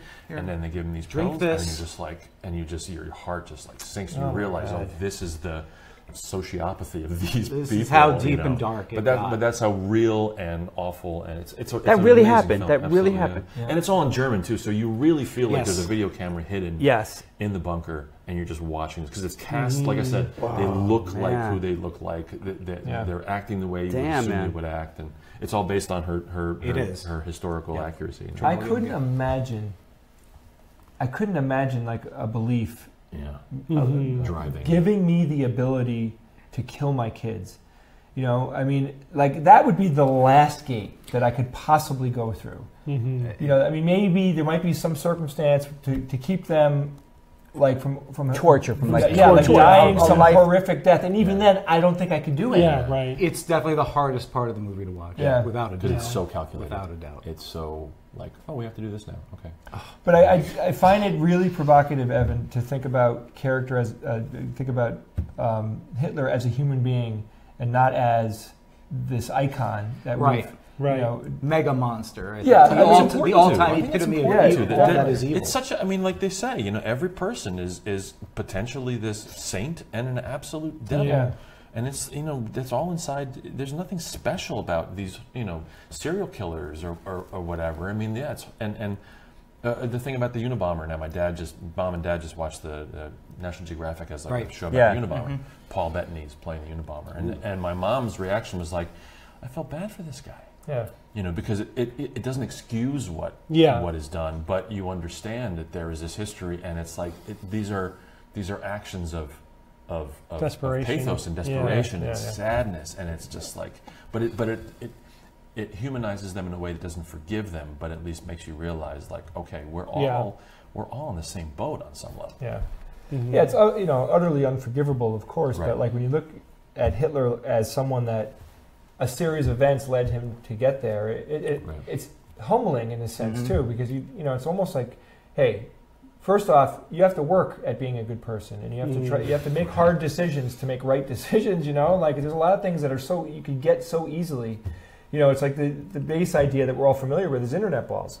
Internet balls are easy. I could be a jerk to someone that I don't know who it is online. I choose not to do that. I'm tempted as a skeptic to do it every time I open up Facebook, as an example. I am so like, oh my God, would I love to do X, Y, and Z right now? And you don't do. Why don't I push that pleasure button? Because ultimately, it's not good. It's just not good, you know. So I think, you know, from what you described, and I admit I didn't see the movie, but I'm dying to see it now because I'd like to see him as a faulted human being, you know, a frail and, you know, broken human being. Oh, absolutely. That's really, really provocative. Yeah. It's interesting too because I think we do.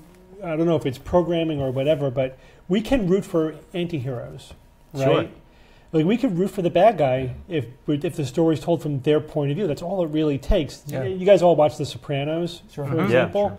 You know, like Tony Soprano was an asshole. He was an evil shit. Absolutely. But we were totally on his side. Goodfellas. We were totally on his side. Yeah. I mean, you watch Casino, Goodfellas, any gangster movie, any mafia movie. I mean, even Hans Gruber in Die Hard is a very appealing. I mean, here's a guy. It's like he's got the accent, and it's like you're not rooting for him, but there's not. But if you told the exact same story from his point of view, you would root for him. On some part of you, like you want to see the person you're following succeed. You know, it's interesting, even if they're bad.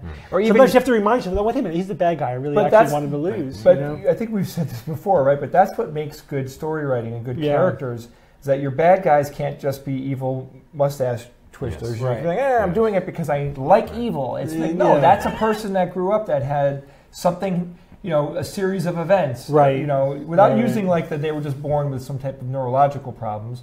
It's just, hey, some people end up in a dark place. Yeah, like Magneto. I love Magneto as a villain character because you totally get it. He's totally justified. And he's not a bad guy in his mind. He's thinking that he's the best villains think they're the heroes. Absolutely. Right. Absolutely. Or you could even make a tie-in to Game of Thrones. I mean, initially Jamie Lannister, man, you hated him. He pushed a kid out of a window. Hello, and you know that was a dick move. Yeah, and then he killed his king that he was supposed to protect, and then later on you're like, damn, man, this story is a little more complicated. Yeah. And especially in the other books, it's actually told from his point of view, and you're like, damn, this is a different way to think about him. Reading Grendel, which is the Beowulf story from Grendel's perspective. Yes. You know that he's just this guy. His arm gets torn off, and his mom is like being, and you go, oh my gosh, this poor guy. I know. It's all perspective. Perspective. The latest Spider-Man movie, did you see it? Did not. No, I didn't have see not it. Seen it yet. Okay, Whoa, well, I don't want to give anything away. No, that's all right, But there is the bad guy, the quote-unquote bad guy. Who played him? I forget the actor's name. Yeah. I saw it. From Batman. Yeah, First come on. Batman. I mean, Keaton. Michael Keaton. Yeah, Michael Michael Keaton, at one point in the movie, he delivers his bad guy speech. I cannot hear this. And he got me. I'm like, wait, I agree. I totally agree with what he said. I'm one of those guys that he's talking about. Like, I feel beat down by corporate That was great. America. It was especially awesome. since you were already kind of not on his side because you were looking at it from Spider-Man's perspective, and then he gives this is why I'm doing what I'm doing. You're like, shit, that's pretty reasonable, dude. Yeah. I could see. If it depends on the world you're living in. If you're, I don't think he's reacting in a constructive way, but his motivations were fine. Back to the Unabomber thing. Look at the Unabomber's manifesto. All right, Bob, we're off Spider-Man now. Back to the Unabomber. You look at the manifesto, and it's just like, well, that's an interesting point. That's an interesting point. Like, you shouldn't be mailing bombs to people, but it's an interesting point. And so it totally skews your perspective. Yeah, that's cool. Right. They're the most recent season of American Horror Story. Any of you guys into that? No, I haven't seen that. I'm not saying I'm not on board with the villain, but at least within his own perverted sense of reality, he has a justification. Right. It's interesting. It's actually political. It's political. Yeah, it's totally based on. I mean, it starts with the election of Donald Trump. I'll just say that. Yeah. It's interesting. I don't know how it's going to work out yet. That can excuse This is a lot why of things. a lot of the old comic book stories, and just to pull one out, like a lot of the villains in the old style Batman stories, they just never worked for me. I never one-dimensional. Yeah, they were utterly one-dimensional. And a modern view on a lot of those stories makes them so much better. Like who played the Joker last? Heath Ledger. Yeah, his Joker to me.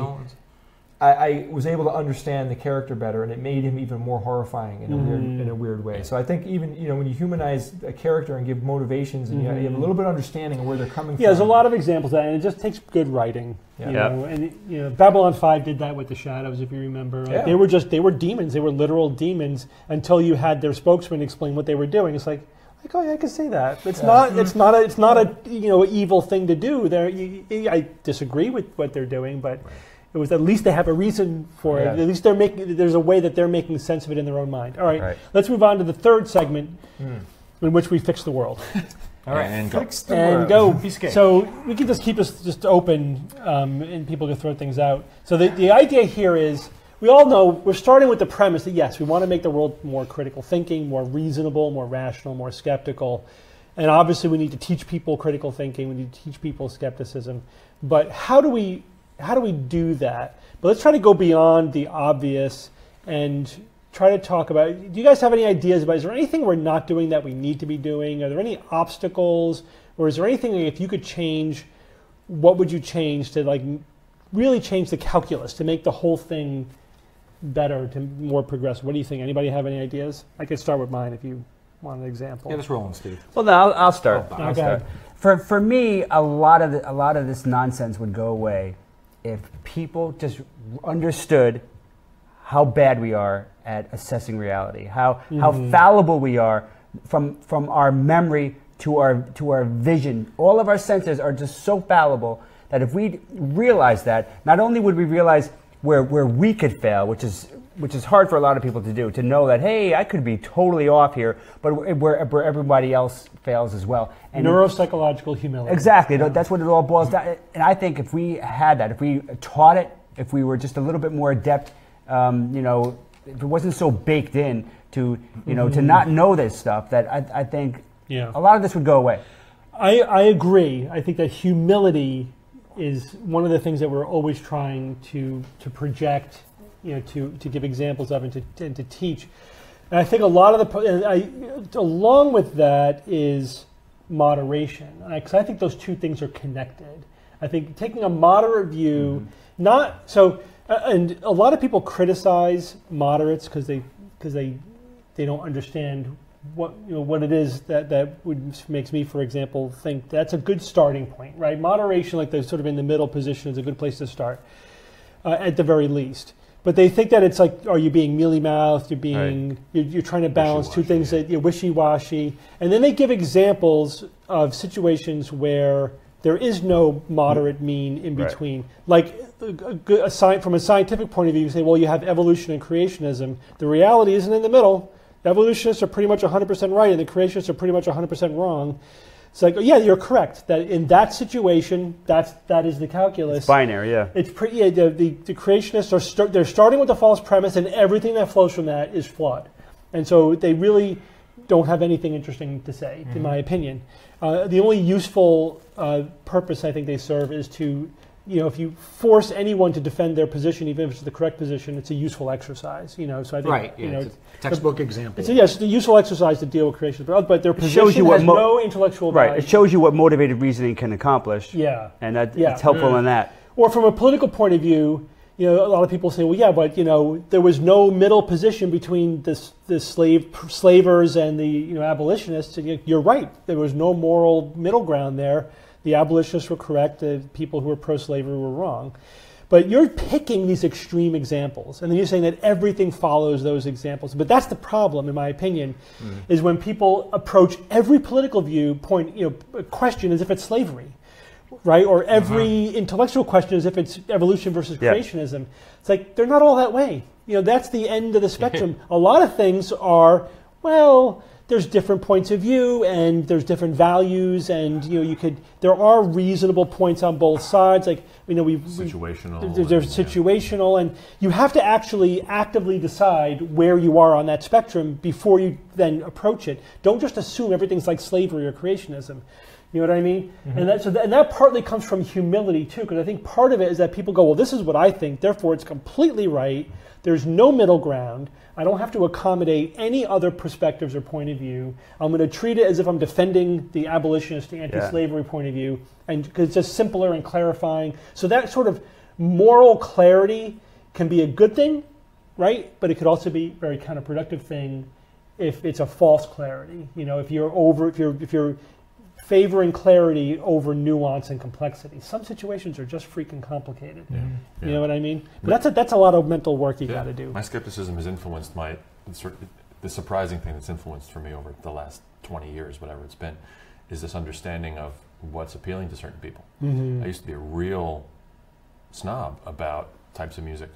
Like, how could you like that? Like I used to bust Bob Stones about listening to Milli Vanilli. There you go. Now, how do you feel about that right now? Well, I mean, it's like... I've got no memory of that. I can denial. See, Milli Vanilli is like the evolution example. Yeah, that's right. It's like the Nazi. You're a slaver. If you're listening to Milli Vanilli, you're a total slaver. No, but even that, the appeal of pop music, the appeal of popular things, and people that I work with, musicians that I work with, or just even people that sort of are surrounded on the outside of the industry on some level, have a real position of like, oh, today's music is crap. And it's like... Ooh, and I was espousing that very, very loudly in my early 20s or whatever, because I was a Frank Zappa freak, and if you didn't listen to Zappa and couldn't appreciate Zappa, you're an idiot. It was shite. Yeah, exactly. Yeah, anything, anything before. And slowly over time, I sort of realized this thing of like, okay, I understand the appeal of Milli Vanilli. I understand the appeal of Bruce Springsteen. I might not like it. It might not be appealing to me. I understand the appeal of Chingy. Or whatever's on the radio now. If there is radio anymore, I don't even know if there is radio anymore. But to be humble enough to sort of be able to say, like, I don't get it. And I'm not supposed to get it because I'm 46, so it's not really being directed towards me. What's popular now on MTV7 or whatever is being broadcast. But that's a difficult thing to relate to everything else in the world, too. Of like...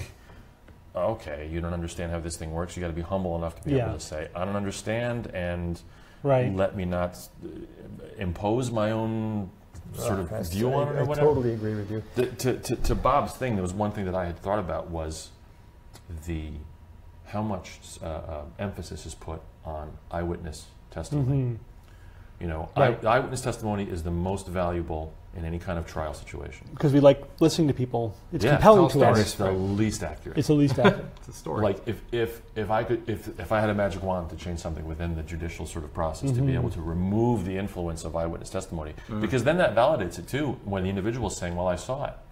You know, I remember seeing it. Like those two things are like the worst thing you can say because your memory's terrible And and your the way perception is perception is terrible. Yeah. You know, to be able to then add that humility of just like, yeah, I know what I think I saw, you know, but I didn't see what I thought I saw. But the humility, it was one of the hardest earned things for me in my journey as a skeptic.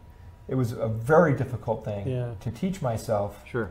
And it in my particular circumstance, it took me having to go to the length of dedicating my life to skepticism because I needed the social pressure of the SGU. Yeah. I needed the social pressure of the community. I had to feel a large sense of responsibility to develop that humility because I think when we started this project, you know, I mean, I enjoyed conspiracy theories from a conceptual standpoint as well, and there were major flaws in my thinking, like vast swaths of missing information and lack of knowledge and all that. But I did not have that humility.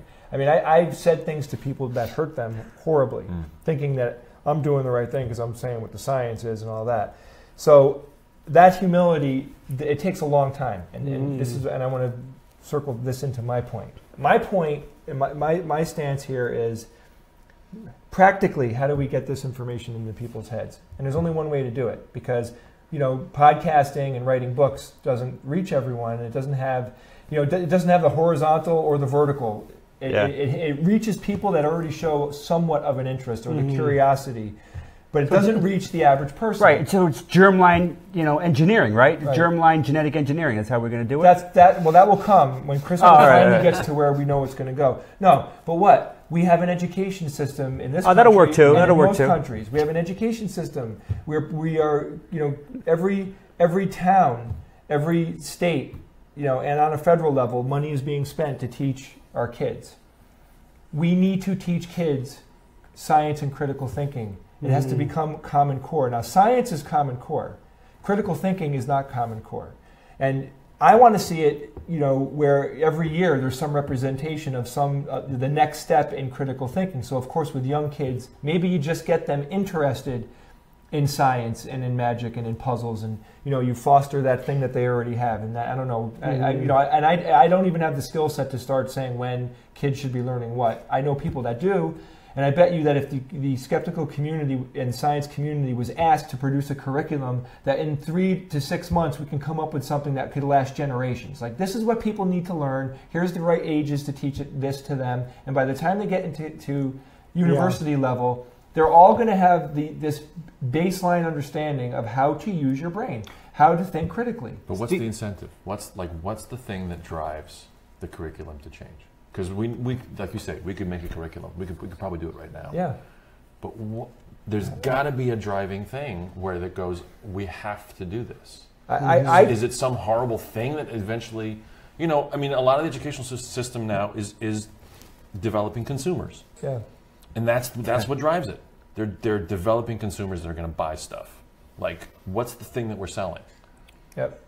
Oh, yeah. Economical motivation. You don't see right. Your brain stinks the way it thinks, and we're all going to die alone. Well, how about this? How about we don't Enjoy. even? How about we're not selling anything? I mean, ideally, this would be free. I mean, imagine the money savings that schools would go through if they could just download the curricula free online. No, you pretty much can. I mean, there's anything. A lot of this. Right. You could find everything online that you would need to teach. And I mean selling all the way K through 12. Guys, it's even today. It's all there. It's not just the school board, because I think we would need, in the United States, we would need a president to, on that executive level, saying we are going to put science education and critical thinking education. Yeah, though education is run by the states, right? So it's hard to do that. Okay, so then it's a state to state thing. And they tried Common Core, which was let's put all and this is it got a lot of criticism as federal overreach, but it was actually the states got together and said we're going to come up with a unified sort of curriculum. Right. Yeah.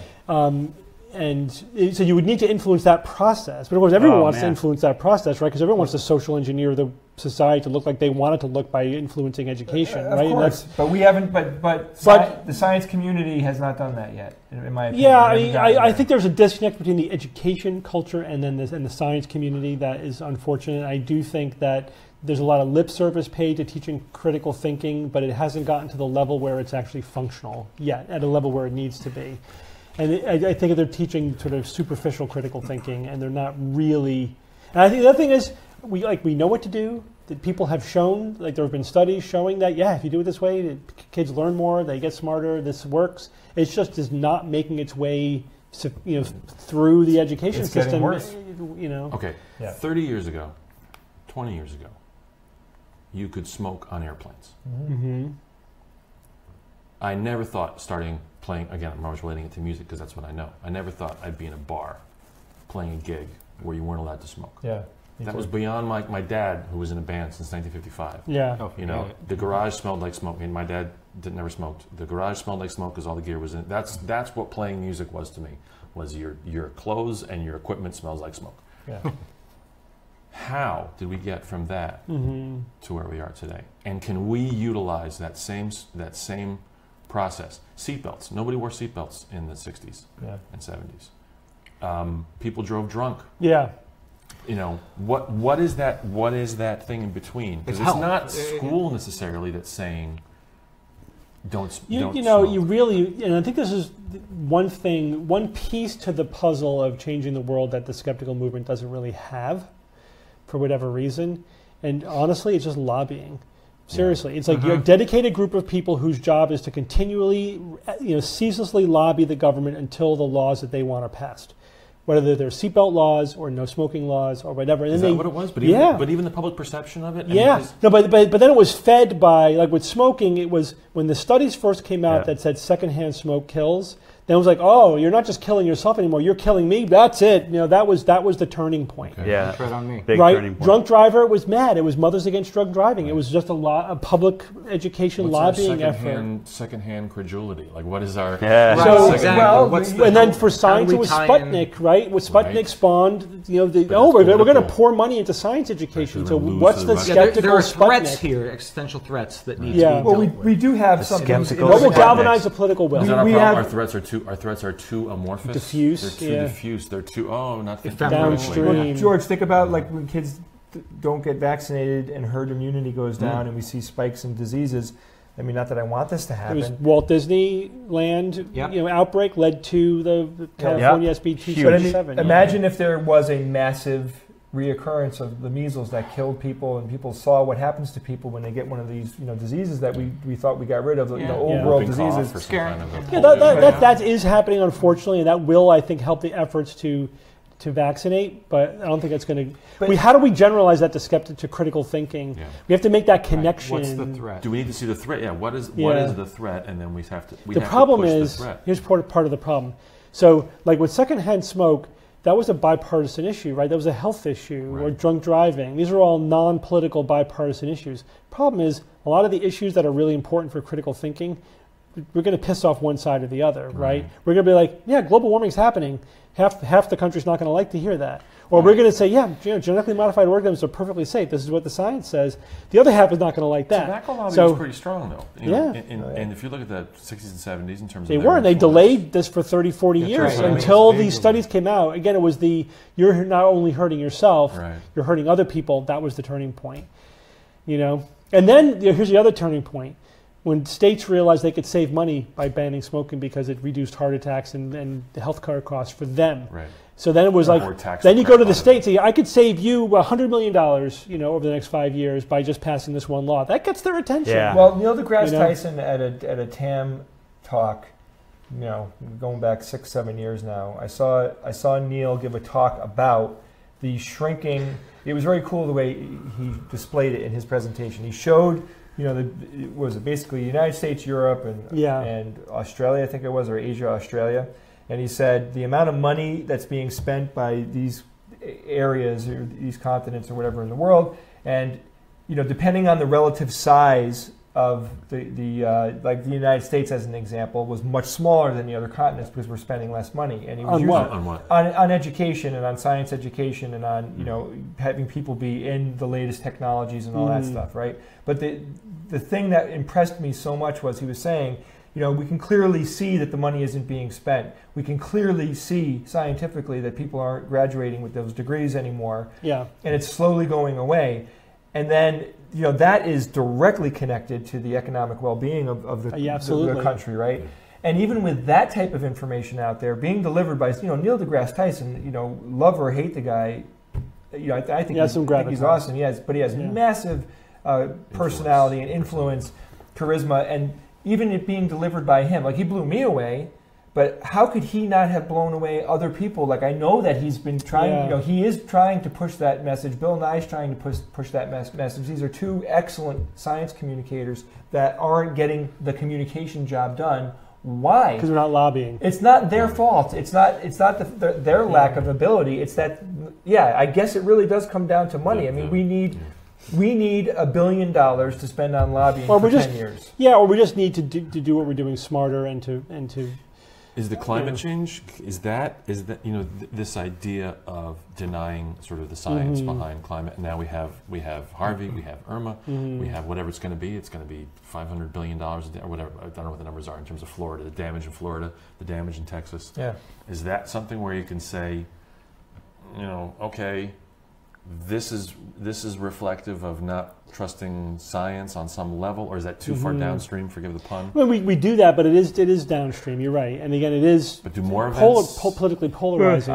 You need a bloody knife. That's the problem. Like what you just said, George, is I understand it and I get it, but that's Florida's a red state. Are they going to say, wait a minute, wow, Texas is a red state? And going to look at the damage and be like, what does this mean? Yeah, I think that probably will turn things around on the global warming. But how do you connect it though? But think about the lines that you're critical thinking in general. It's always one step removed. You're trying to connect it from a hurricane and money that and damages to we need to teach our kids. Like it's a little tenuous. Like again, I'll say it again. I get it. But you need it to be really obvious. It has to be like juicy right there. It has to be something. Well, space race. Like what's our space race? Yeah. What is our?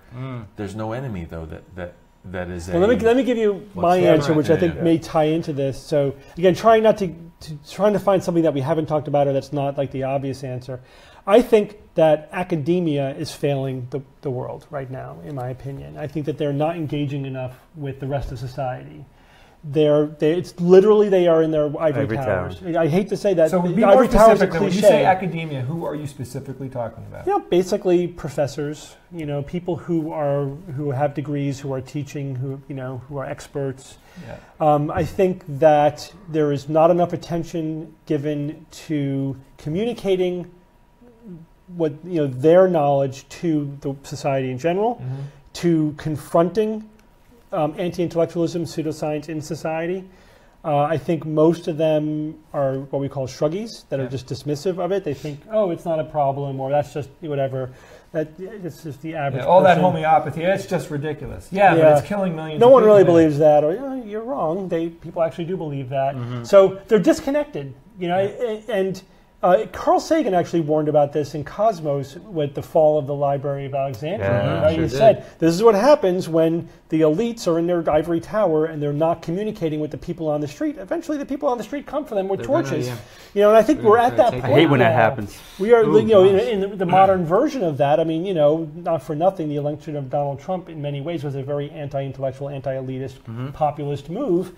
That's part of this whole thing. I think a lot of things like the anti-vaccine movement, the global warming denial, anti-GMO. These are all anti-science, anti-intellectual movements that reflect the fact that academia is not doing their freaking job when it comes to sharing their expertise and their knowledge aggressively with society. They're not making the case. They should be the ones at the front line making the case. In many ways, and I firmly believe this, the skeptical movement exists to fill a void that academia is leaving open because they're not doing. If they were doing their job, we wouldn't have to exist. So like they should be the skeptical movement. So like other countries, like for example, it's not common in the United States to have a position like say in a university or some ivory tower where your job is to be the science communicator to the population. Yeah, the professor of the public understanding of your specialty. Yes, right. And that doesn't exist in the US. It exists in so is it as simple? UK. Is it as simple as trying to make that happen widespread? It's never going to be simple.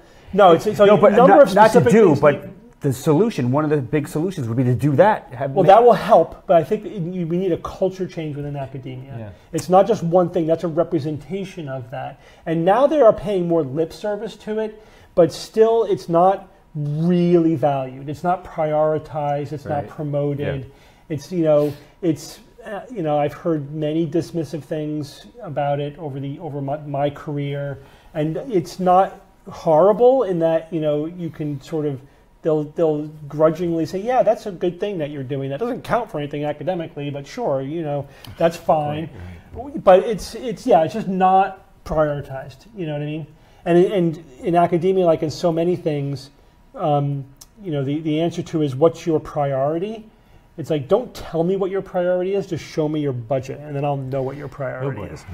That's all that matters. Yeah. In academia, it's also promotion, tenure, there's all the other things that go with promotion, basically. So who do you promote, who do you pay? And what are they doing? And what are you doing to earn that promotion and that pay? Is it communicating to the public? If not, then you don't prioritize it. That's the bottom line. The lobbying thing, that's money. That really just comes from money, right? Well, it's also just knowing that we need to do that and knowing how to do it. But you could lobby without $1 billion. You could just do it on a smaller scale. But we're not. That's the one thing we're not doing at all. Yeah. Partly because we're nonprofit, in part of our organization, and that constrains that. But maybe we need a for-profit lobbying organization dedicated to scientific skepticism. We don't have that. Yep. We have pieces of it here and there, but they're not really effective, in my opinion. There are these amazing apps that you can get now. I think there's a website called, I think it's something like 5calls.org, which is it's against the current administration in terms of what they do. And I'm just using it as an example to show the efficiency that you go to this website, they give you 5 phone numbers, they give you a 2-sentence thing, and you call those numbers and you leave a message. It takes 5 minutes a day. And you call these congressmen, or these senators, or whatever it is. To effect change. Just every day, make it a habit. You just call. You do like we need something like that on some level. Which is whatever our message is. To encapsulate it. Like, okay, bill blah blah blah is going to be coming up, and I, as your constituent, want you to support. We do that ad hoc, but we don't do that systematically. I think there should be like the 5 skeptical calls app or whatever that's website. A great idea. Which is doable. Damn. Yeah. That's like a doable thing. Right. Somebody do that. We also need paid lobbyists. Absolutely.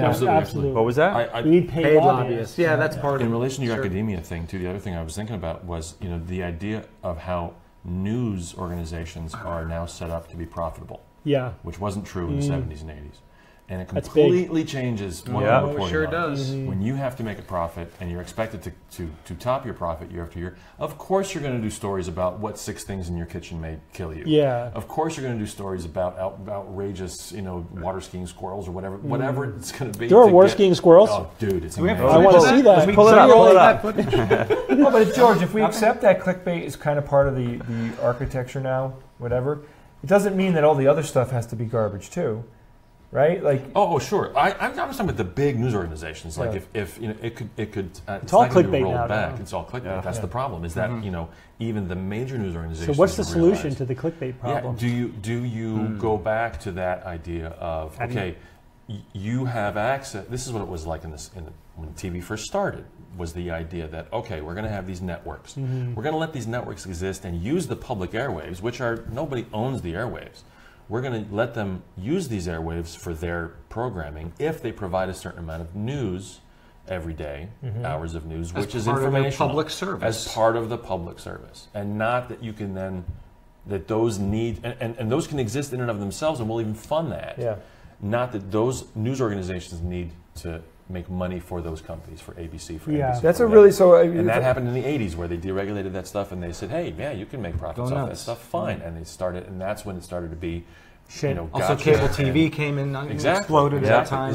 Is there some, again, lobbying? It's hard to turn the clock back, obviously. Yeah. But if there could be some kind of idea of, okay, your responsibility is to report what's going on. And yeah, it's going to taste like medicine on a certain level, but that's what your responsibility is. Yep. Not so much what's the but my gut is we can't go back. We have to figure out how to go forward. Yeah. So how do we go forward? How do we prioritize journalistic quality and make that profitable? Well, what if private organizations like Facebook? Yeah. You know, Facebook should be able to monitor fake news. Should be able to monitor stories. George, I mean, this thing just came out about an NPR reporter went on and used anti-Semitic terms in their ad search, saying like, "I want to communicate to people who use these terms," and it was like "burn Jews," and horrible terms like that, and Facebook was totally fine with it. They're like, yeah, here you go. It just came out. You want to target these people? You know, they ended up just doing a news link or whatever. They didn't use any kind of anti-Semitic stuff, but it sort of showed. And Facebook, of course, was like, "Oh, well, no, those aren't common terms," and that slipped through, and it shouldn't. You know, with all of the technology that's involved in terms of, I mean, you can't have boobs on Facebook. You can't have, full frontal nudity because of however they do it. I'm not even sure how they monitor it. Like, is there some way to incorporate private organizations that have an influence like Facebook or like Snapchat or like whatever? That no, it's got to be true. If you're posting it on some level, there's got to be an empirical level of truth behind it. Or is that impossible? I don't know. I wouldn't think it's versus impossible. I mean, I think you might be able to approach goals like that, but I wouldn't say that it would be perfect in any way. But it scares me to think that we would be looking at a social media company who makes money selling essentially ad space in one way or another. It scares me that we would be thinking like, "Hey, Facebook, come save us from ourselves," because Facebook is making us these monsters. I mean, Facebook is contributing horrifically to the idea that we're, we've talked about on the show before, that we're all in like these information bubbles on Facebook, as an example, where you echo chambers, Google, you're being shown things that they know you want to see, which doesn't introduce new ideas, but. I'm not sure that I put Google in the same category as Facebook, but I could see, maybe a responsible person like Elon Musk, who is a, incredibly rich man that's developing technology and all that, like someone like him, and Bill Gates, who is, Bill Gates has already proven over and over again that he is here to help the planet. If someone like that, of course, with that level of influence were to attach themselves to this idea and truly understand it. My sense at this point is that whatever the answer is, I haven't heard it yet. That there's somebody creative is going to have to figure out some way to reintroduce like mainstream journalistic quality like we had before the craziness, or whatever, or some kind of way of quality controlling the information that's going around. Filter, something, but I don't think I've heard the idea yet, whatever that is going to be, if there is going to be anything, or if it's hopeless and we're living in a clickbait world now, I don't know. But I have the sense we haven't heard what that is. Let me advance technology one click. This is interesting.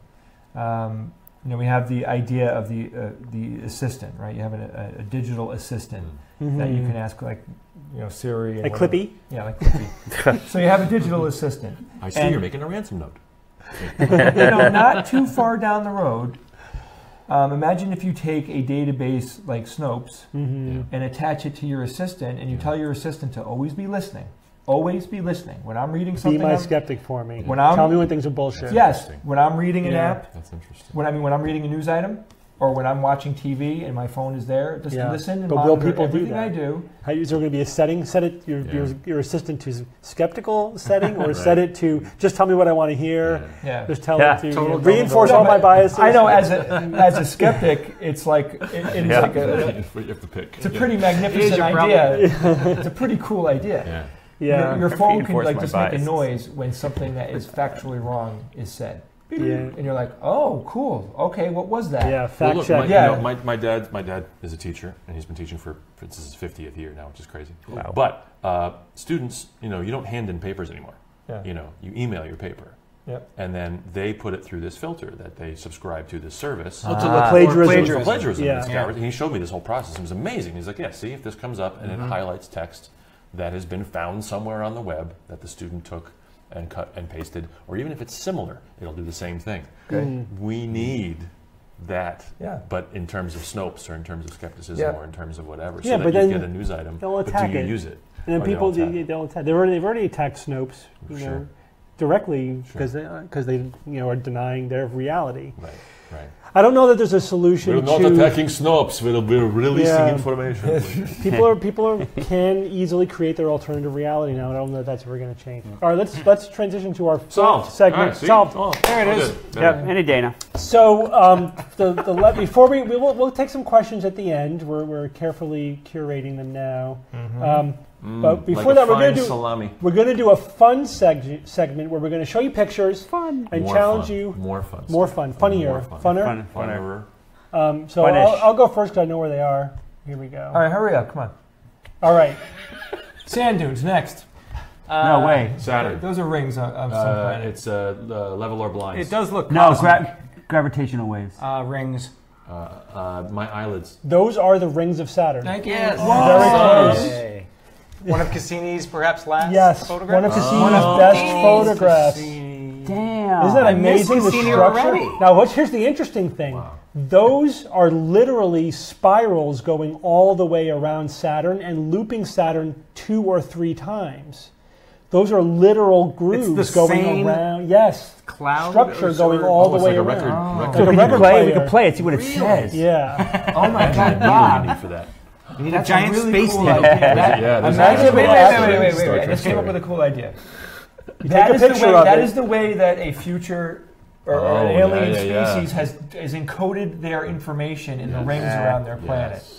But Big maintaining. photograph. So when you have the tech to Photograph. decode this, then No, you're your ready ship for it. comes in, and There's your a big ship is needle. the needle. Your ship is the needle. It scratches up again. Wait, I'll clean it. With a static right But here. with the blow but with the alien, blow the dust off. George has I know you have a noise that you can make for this. Like the ship comes out, it's like right, fine. Exactly. Blah, blah, blah, blah. All right, that's that's perfect. Yes. I've heard you make very funny noises. All right. Yeah, there you go. Yeah, but the signal would degrade That over is a millions neuron. of years. That's neurological. That's the inside Or of my vascular. eyeball after Could be the- vascular. Retina.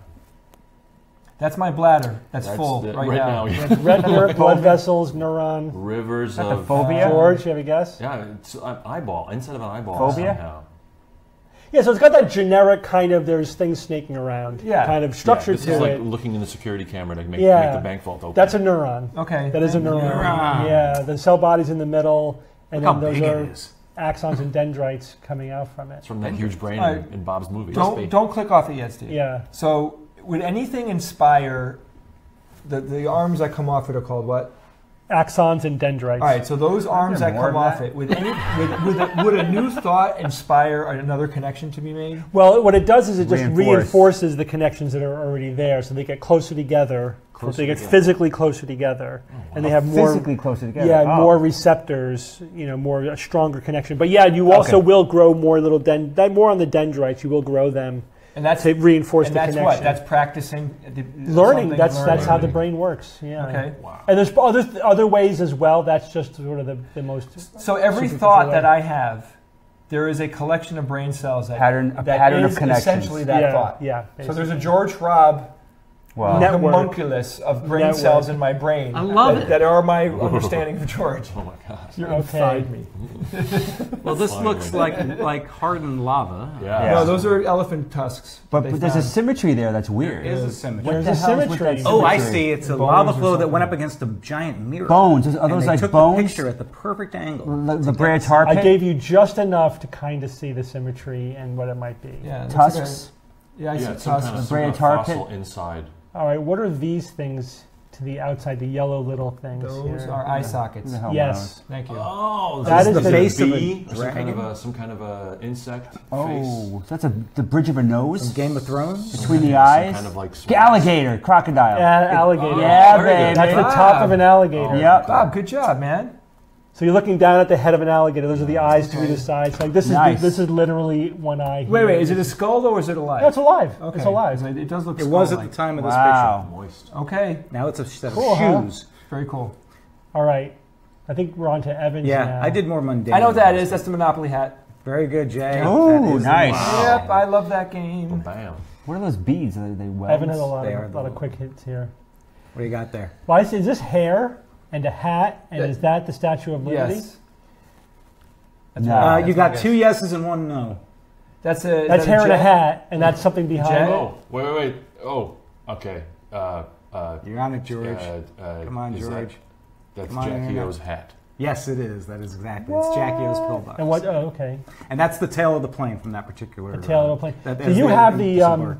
Evan has the reveal pictures. Yeah, which we can just jump to as we need to see. If you go to the Very folder, cool. AAA, Yeah, but now you're and going reveal number. you're going to give away. Yeah, there it is. Oh, Evan, good. Really? That's good. So really just the fin of the plane. Oh, okay. Yeah, so I just did a That close color is so like. It's amazing how Close it quick I so know no one sees. I know that picture. You know. And here's It's the in my hat. head. Yep. Le chapeau de Monopoly. What a great game. I've never played All right, go Monopoly. off. It's fun. It's a lot of fun. I've never played it. We should do it. Really? sometime. You've never played I've never Monopoly? played How could you get through What life the without playing fuck? Monopoly? Never played life either. All right, let's do the next one. This is where I have a hard time navigating because there we go. Let's see. How about that one? That's a good one. So that the texture and color looks like money. Yeah. Okay. So is that on some bill somewhere? Yes, but Okay. That's- So where that's the signing of the Declaration of Independence? I No? don't think so. That is. Spanish money? Don't think so. It's Dutch. Hnupt. Is it American money though? It's American money. It's American This is money. American currency. All right, so this predates modern currency. Yes. Oh, very good. Those are Confederate? all. Now hold on. Those are all people. Okay, Yes, we're making they progress are. here. Mhm. They're looking up got to, some to things. something What are they doing? deific, Yeah. probably. What are they? Is he holding? Is that? They're not signing anything, so it's not some kind of like a. One fellow looks like he's sort of They're appealing revering. to. It's right, funny. the heavens. They're There revering are the there are book, people so- on the internet right now saying you dunderheads. It's blah blah blah. Of course, it's that. Okay, I give up. What is it? All right, Let me pull up Is the. it, was that the compact? The what's it called? The Is it here? Yeah, you're right. It's right in the middle. Yeah, so it's Upper middle, there you the go. so there it is. It's the $10,000 mark. Oh my God! And The that's- one bill I haven't And that's seen. the back side of the 10,000. What are they doing on there? And It's the Pilgrims on the Mayflower. The Plymouth that came Oh, yeah, cool. What is it called? 1620. Yeah, that's, Plymouth the Compact? name is on there. It's called the what the hell is it called? Yes. Plymouth Compact. There's a $10,000 bill. there used But to be it's only, but it was only for like if you were like a bank, you know, a bank. Embarkation of the Pilgrims. If you're transferring large sums of money for like a bank from bank to bank type Could of you thing. imagine trying to get change for that Yeah. at the grocery But store? Bob, if I you had a had- $10,000 bill right now, would it be worth anything, or they decommissioned it? I don't know. It'd be worth $10,000. No, I don't know. I don't believe. Is it legal tender anymore? No, No, it's not. Cut. They've recalled them all. Yeah. Okay. So it would be like a collector type of thing. So let's move on to. I got a few others. all right, that's cool. Damn, imagine a $10,000 bill. I think what else do we have here? All right, what's Oh, that? I know what that is. Jay, I would expect you know. Yeah, what you that know, I is. know. I'll let everyone else. Let's see if George, maybe Bob. I would expect Bob to know, not Is this Steve. edible? Sure. Yeah, it is. We zoom in more. That's a good one, Ev. That is a good one. Sort of has this crevasse to it. Is that a walnut? No, not Not a one. bad You're on guess. the right. Yeah. It's in the nut family? No.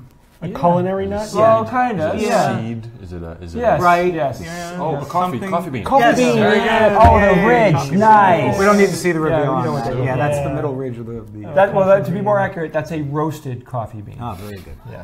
I Here's instantly a fun recognize one. this Oh, picture. come on. Oh, wait. There's a fun one Is for that- everyone. Yes, had to. Because Evan always finds a way to be self-referential Jar Jar. in these things. That's Jar Jar, right? I think that's a close-up of your zombie picture. That's right. No. No. It does have It a is- Jar Jar-esque No? stupidity to it. It kind of does, doesn't it? Yeah.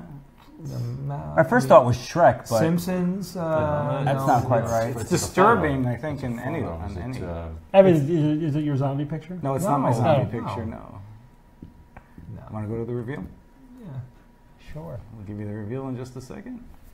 Is it Left. this one? There it is. It's Jar Jar. It is Jar Jar. Hey. Okay, it's funny. I didn't remember his teeth being so human-looking. Isn't it creepy? Yeah, but it's I blame profound how much I hate that character. Exactly, and that's why it's here. The worst character. So we can all remember. Terrible. It's important to remember the things we hate. in life. That was when Jar Jar. whole generations of people's dreams. You're weirdly I good wanted at to that, piss George. off the internet today, so I figured this was the way to do it. I do the rest of the show with this voice. Do it. This was the part of the movie when I first saw movie 1. This was the part that I went, uh-oh, it's going down. Yeah. The trailer, when he gets, I was just like, oh, shit. Yeah. I think, you could dramatically improve those first 2 movies just by redubbing the voices and cutting out a couple of scenes with Jar Jar. That's it. Just did that, and it would be a different movie. It would be so much better. Imagine if that was a serious character. Yeah, Sean Connery was Jar Binks, would be much better. Yeah. Misha, going. Can't even do it. That's a playing card. How do you zoom in? George. That's a king. That's a king. Cool brownie governance. I think it's a little more specific. The colors are just too diagnostic. King of Arrows. King of Arrows. Wrong. Is that King of Diamonds. Suicide Jack? Suicide King? Yes. Suicide King. You got it on the 12th try. Well done. You can just, I love the suicide cards. cards. We all know what that looks like. I go to the next one. That's a good one. She's going under the boat. It's a sunset. That's a sunset. It's a sun. Yeah, that's the green glow effect. That is the green glow effect of the sunset. Now, how dare you say the Earth is round, Evan, with this image? Oh, it's flat. Flat it is. It's flat. It's an optical illusion Flat of as your perspective. head. Yes, that's what they say. Round as your hat. Hey, I came up with a way to debunk the flat Earth thing. Not that. Way number 3047. Real quick, let me just run is through it the real J. quick. Yeah, okay. Because your mic fell, Steve.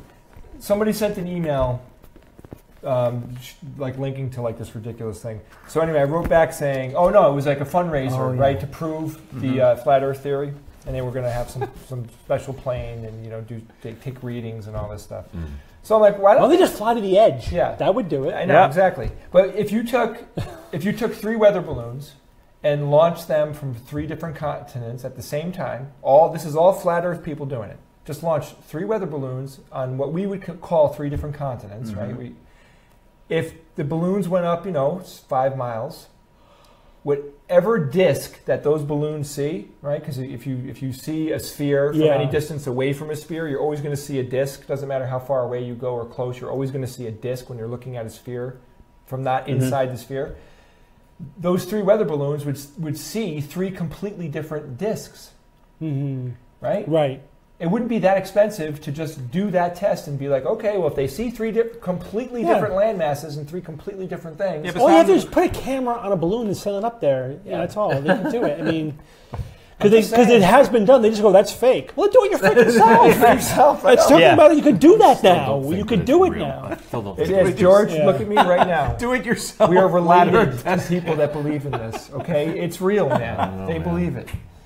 I know, you don't want to believe it. I've seen this before. George I know what it is. I know exactly what this is. I got it. Should I say it? I don't think our audience Yeah, you know it. Ready? On 3. 1, 2, 3. The Beatles. Sergeant Pepper.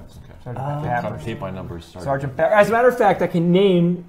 Is that Paul? 63 is Paul? and 61. Those are the Beatles right there. 57, 58, 60, and 61 are the Beatles. 40 is the actor Stella. What's his name? So it's the famous Sgt. Pepper's Lonely Hearts Club Band album cover, and what they give you along with the album was the code or the map of who the celebrity cutouts were appearing with the Beatles in that. I saw behind the scenes of the making of that. Oh, it's photo. great. Isn't that cool? They showed how the people built it. Awesome. Because it was all in a real, room. 3-dimensional.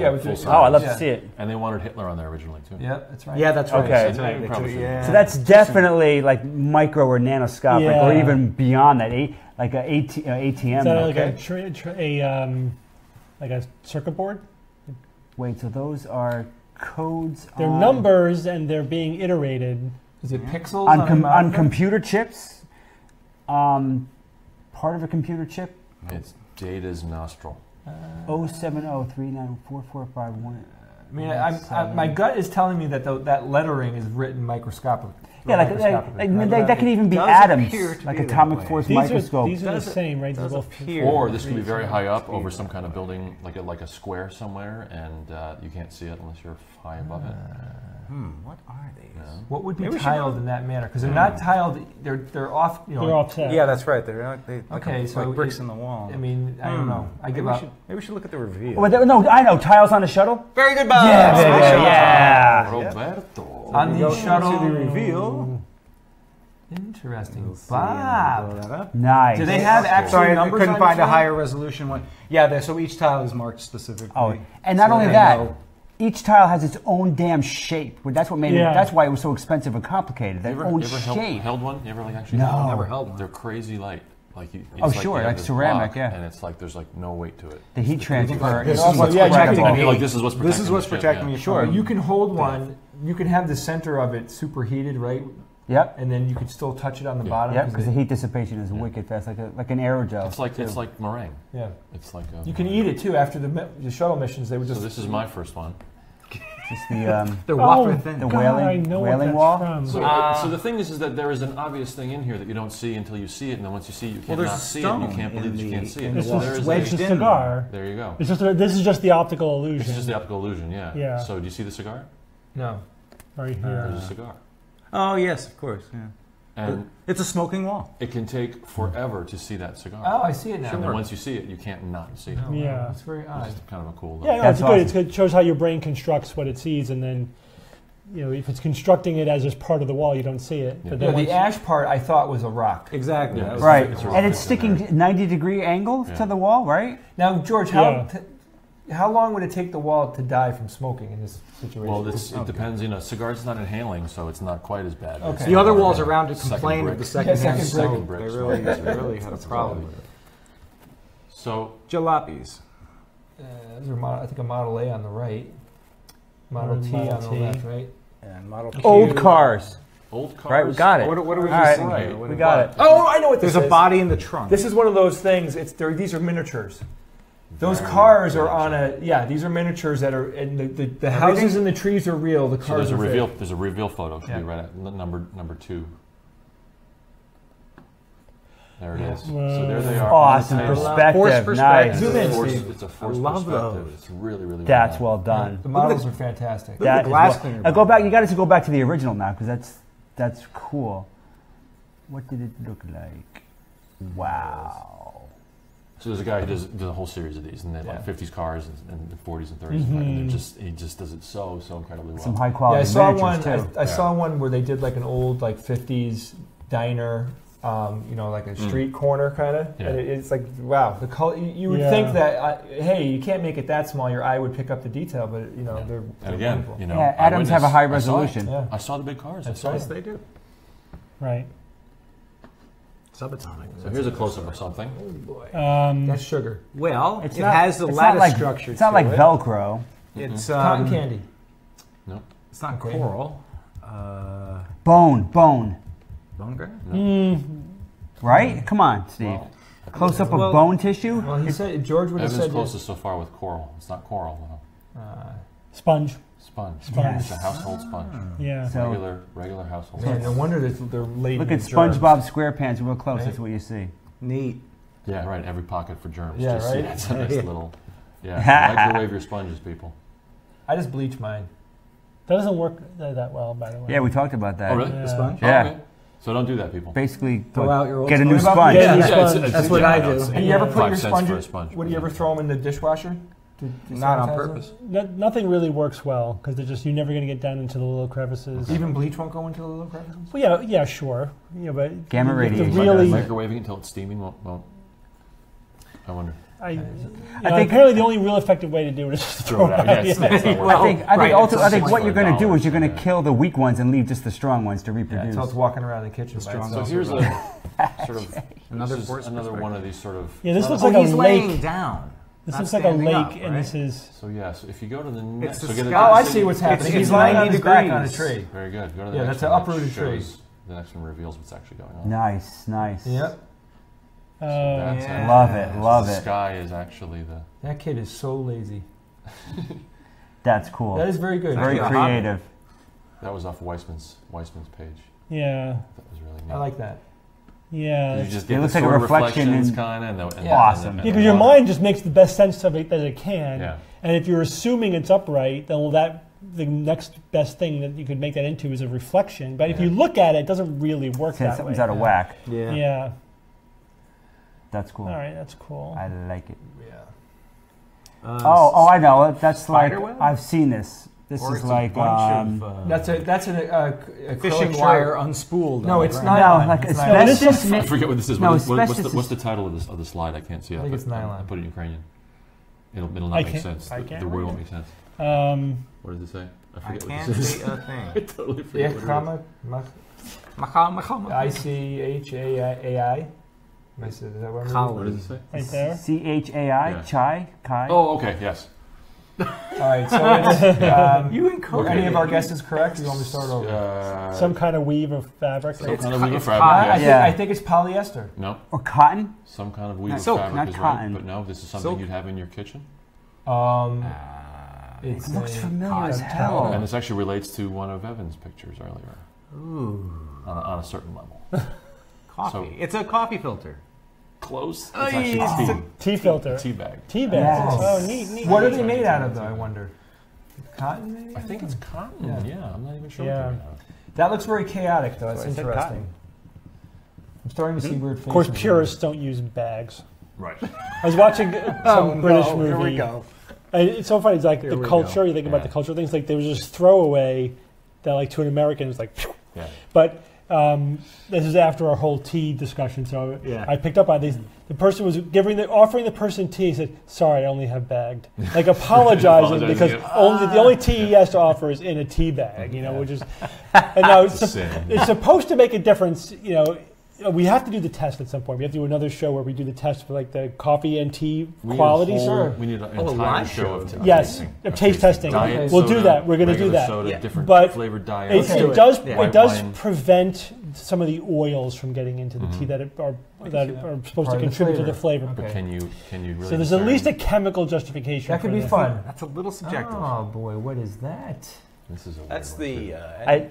I saw the picture. I know what It's it a is. rope. Is I it? s- I saw the the end of a picture in my shoelace? search. Is it I a was like, hair? Is No, it a it's not a shoelace? hair. No. Is it a? Why is it brown on the outside? You're not going to get it. It's a rejected idea for a candy. Is bar. that a cut end? Are we looking at a cut Nestle. end on the right there? No, it's actually the natural end of it. Oh, okay. Let me know. As far as I know, it's the natural end. Is of it a So plant? It is. It's organic. It's Yeah, organic. it's organic. This is something you could. Is it? You wouldn't necessarily eat this, but you would eat what it's attached to. Is it an end of Oh, an it's antenna? a fish. Yeah, an No. antenna. No. Antenna. I was thinking like is it a shrimp or something? You know, you would eat what it's to. attached to. Yeah. This Is would, it- this is would it- be the bit. is This it and attached another to bit an you would- animal? It's not amazingly nutritious. Not a Not peanut attached butter to an cup. animal. Attached to a fruit. Yeah. Fruit. Oh, stem. A Pear. Apple Apple. stem. Apple Oh, stem. wow. Apple stem. Yeah, I can see it now. It's just like Yeah. it's like, Oh, that's easy. Not quite that That's close. easy. Yeah, it does look unwholesome, you know. Okay. For That was George. And we did Evan and mine. Jay didn't send me. Bob, where are your pictures? Are they in here Yes. somewhere? Yeah, I see the one that. Oh, here we go. Here are Bob's. Bob's are all Whoa, disgusting. Bob. Rice Krispie. It does have a flakish. It has the color of fat. Oh, don't tell me it's Um, yellow fat. Ooh, yeah. What did you say, Evan? A corn It has flake? flake. Cornflake. A corn Cornflake. flake. All right. All right, Bob, not bad. Corn flake. Not as hard as I thought. That looks scaly. Ooh. Why do I recognize that? Cocoa Puff. That looks like It's almost like the rind of a fruit of some sort. Oh, lime? I think it's metallic. Is that a black and white picture? Do you know? No, I don't think so. I don't think it is. So that's its real color, huh?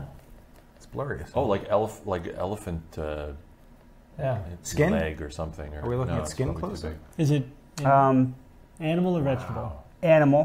big. Animal. Is it skin? It's skinish. Yeah. Another Okay. gator. It's the skin of. Oh, we have to guess which animal. Well, let's start. Aardvark. That's what the comes finger? after Or aardvark? which part of an animal? Is it a fingerprint? No. Is it an Um, organ? Is it on the outside? It's Alligator. yes. So- It's on the outside, and it's a part of an organ.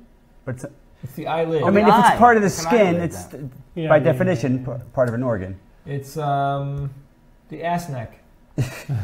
Oh, I hate that. All right, what is it, Bob? A dog nose. Of course. Yes, of course, right? Come on. Great. Isn't that cool? Okay, Very that was a cool. good one, So Bob. cute. Very cool. All right, last Oh, one. boy. This is. Oh God, Oh, hell. is that? Yeah, this is tough. Almost like a Is- strawberry or something. Like No. the tiny seeds. There's Of, something Pimply familiar about it. protrusions, huh? honeycomb. No. You got to zoom way out. It's a... You folks at home, shout out the answer now. Okay. It's a football. How did you get that? It's a put it through the process. Nice. The color. Nice. Yeah, good, Jay. Nice. Yeah, nice. It is Sunday. I should have known. Yeah. This is this. Football. All right, that's it for that segment. That picture said football on the bottom right. Yeah, right. All right, questions from the audience. Very cool. All right. That was All right, fun. Liz, do we have any questions? First question, Steve, are you aware that there's a prequel to the Cube?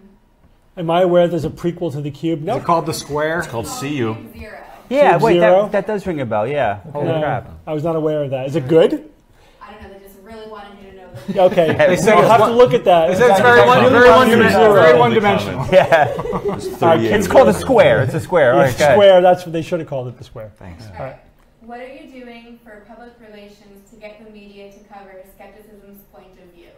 All right, so how are we getting the media to cover skeptical point of view for public relations? We are the media now, right? We Well- can publish our own news items. We can.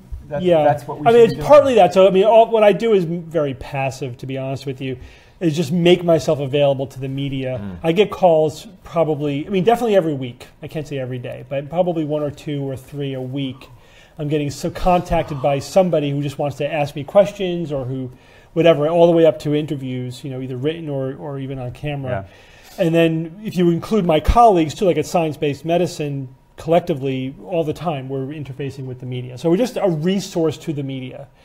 And you do that by being available, being useful, being friendly, knowing how to talk in sound bites. Knowing how to talk in sound bites, absolutely. And you tell them, hey, listen, even if I can't help, like sometimes, like a lot of times, unfortunately, reporters are like, oh, I got a deadline in 2 hours. Can you call me back? I'm in the middle of a clinic. I get I look at the email at the end of the day. I always write back anyway, say, I probably missed it if it's too late, but just keep me on your Rolodex. And here's my cell phone number if you need to call me next time. And this is what a Rolodex is, but go ahead. Oh, yeah, Rolodex. Right, not exactly a modern... You know how Seth MacFarlane has the Science Exchange for writers that want science information? Yeah. Jennifer we Willetts should establish some kind of a skeptical Yeah, you're right. exchange. Yeah, we to be more active about for it. film, too, for artists and stuff that are interested in some kind of a, whatever, to be able to have There is that for science. There's this, Right. Willett, right? Jennifer Willett has that. Right. The scientists being a resource for movie writers. Someone's writing a science fiction thing and they want to know,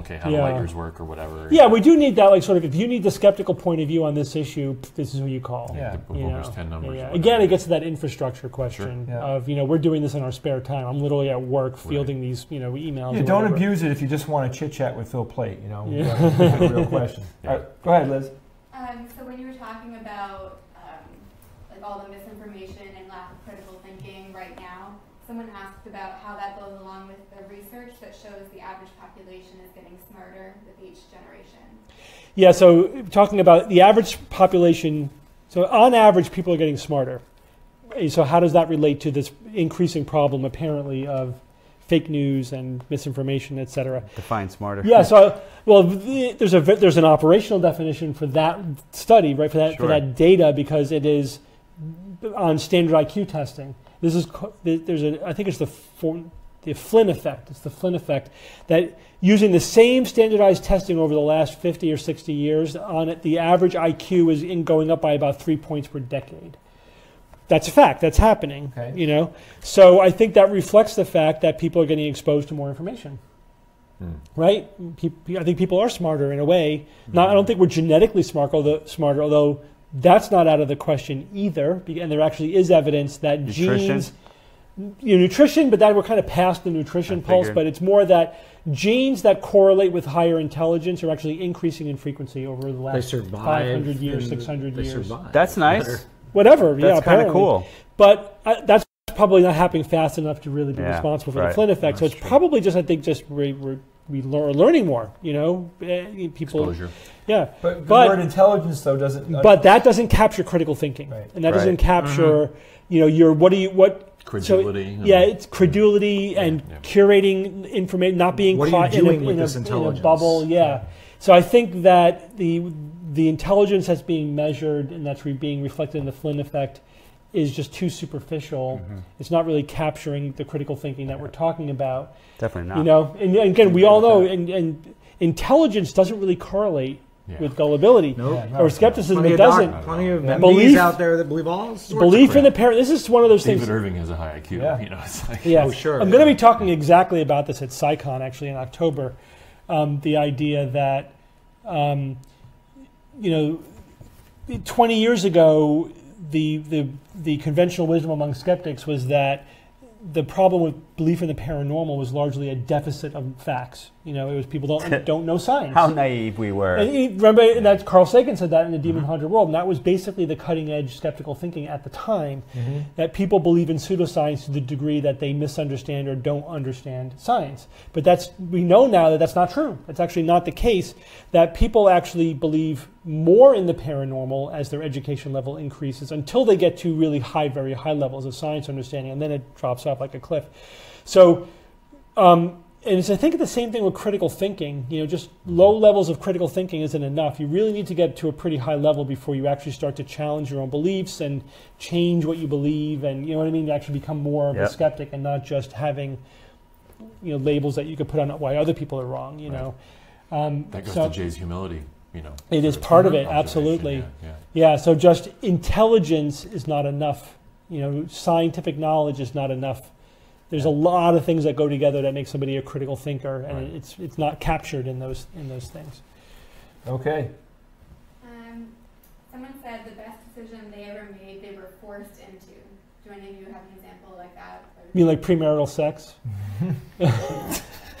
That's actually that's an old reference. I want to reiterate the question. The question was, were any of your best decisions, were you forced into them? And I said, you mean like premarital sex? That's actually a very old TV reference that I know my wife will get. Anybody get that reference? No. Taxi, the TV series Taxi. I don't remember. Well, I remember Taxi, but I don't remember. I would argue But go ahead. I argue the premise. If you're forced into something, it's not your decision. Well, no, but you ultimately did go along with it, though. That's the I'm glad I had Catholic schooling, in terms of to be exposed to how it doesn't make sense. My niece and nephew sort of haven't had any religious upbringing. Yeah.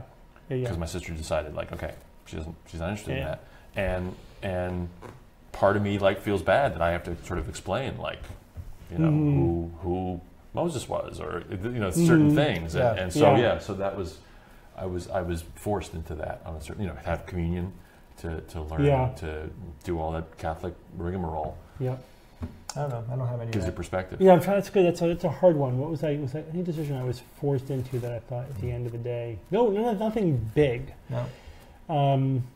There's probably some smaller decisions, but I can't think of any. Oh, speaking Ukrainian too, that would be. Yeah, that's definitely. We did not. My sister and I did. You had not no desire to. You're happy my now. God. Yeah, sure. I mean, it's similar to being forced to take piano lessons when you were a kid, and you're like, hey, I can play the piano now. Yeah. There's any more? Someone wants to know about science wars. If you know about science wars, do you know what that is? Science wars? Yeah. No, I'm sorry. It's called Star Wars. Okay. There's a bunch of movies. Version. Just look it up on Google. Obi-John Kenobi. We'll look into it, but I'm not familiar off the top of my head. I don't know if you guys have heard of Science Wars. Is that a web? I'm assuming it's a website of some sort. Sounds interesting. Yeah. Science Wars. Last one, has Jay ever played any good modern board games? Of course. Good modern board Jay game. played any good modern board games? Friends of mine run a gaming company called Angry Duck, and they've made many modern board games. But to be honest, my passion is role-playing games. So I'm not spending a lot of my time playing board games. Well, what's that board game though that we play Munchkin? Munchkin is kind of fun, but there's also Werewolf? but there's the one where you have to give the clues to the words and you have to get all your words. Oh, Code names. Code names, definitely. That's a really good board game. And really there's the fun. answer. Yeah, that's Code pretty names. new. It's probably the best recent Cards game Against I played. Humanity is relatively newish, maybe. Not that new, but definitely newer than Monopoly. What do you guys think of Cards Against Humanity? It's fun. It's fun for about four rounds, and then for some reason it just gets stale at that point. But if you go off the rails, it could be a lot of fun. Okay, I've never actually done it, so Yeah, it's I've fun. seen it being done. Yeah, I haven't either. You have to use your. What's funny is you're using a lot of creativity because you have a bunch of cards and they make statements. You can combine the statements and say weird shit. And situationally, every once in a while, something really funny will come out, and it's good. All right, well, that's our show for today. I hope you guys enjoyed this. If you have any ideas about stuff you'd like to see us do in future SGU Live episodes, Come. then just let us know. We all just love each other. George, thanks for joining us. If you want to see more George Hrab, go to geologicpodcast.com. Of course, we're the Skeptic's Guide to the Universe. Woo-hoo. Yep. And we'll see you on Facebook. We'll see you on our weekly show and the other stuff that we do online. And have a good day. Ciao.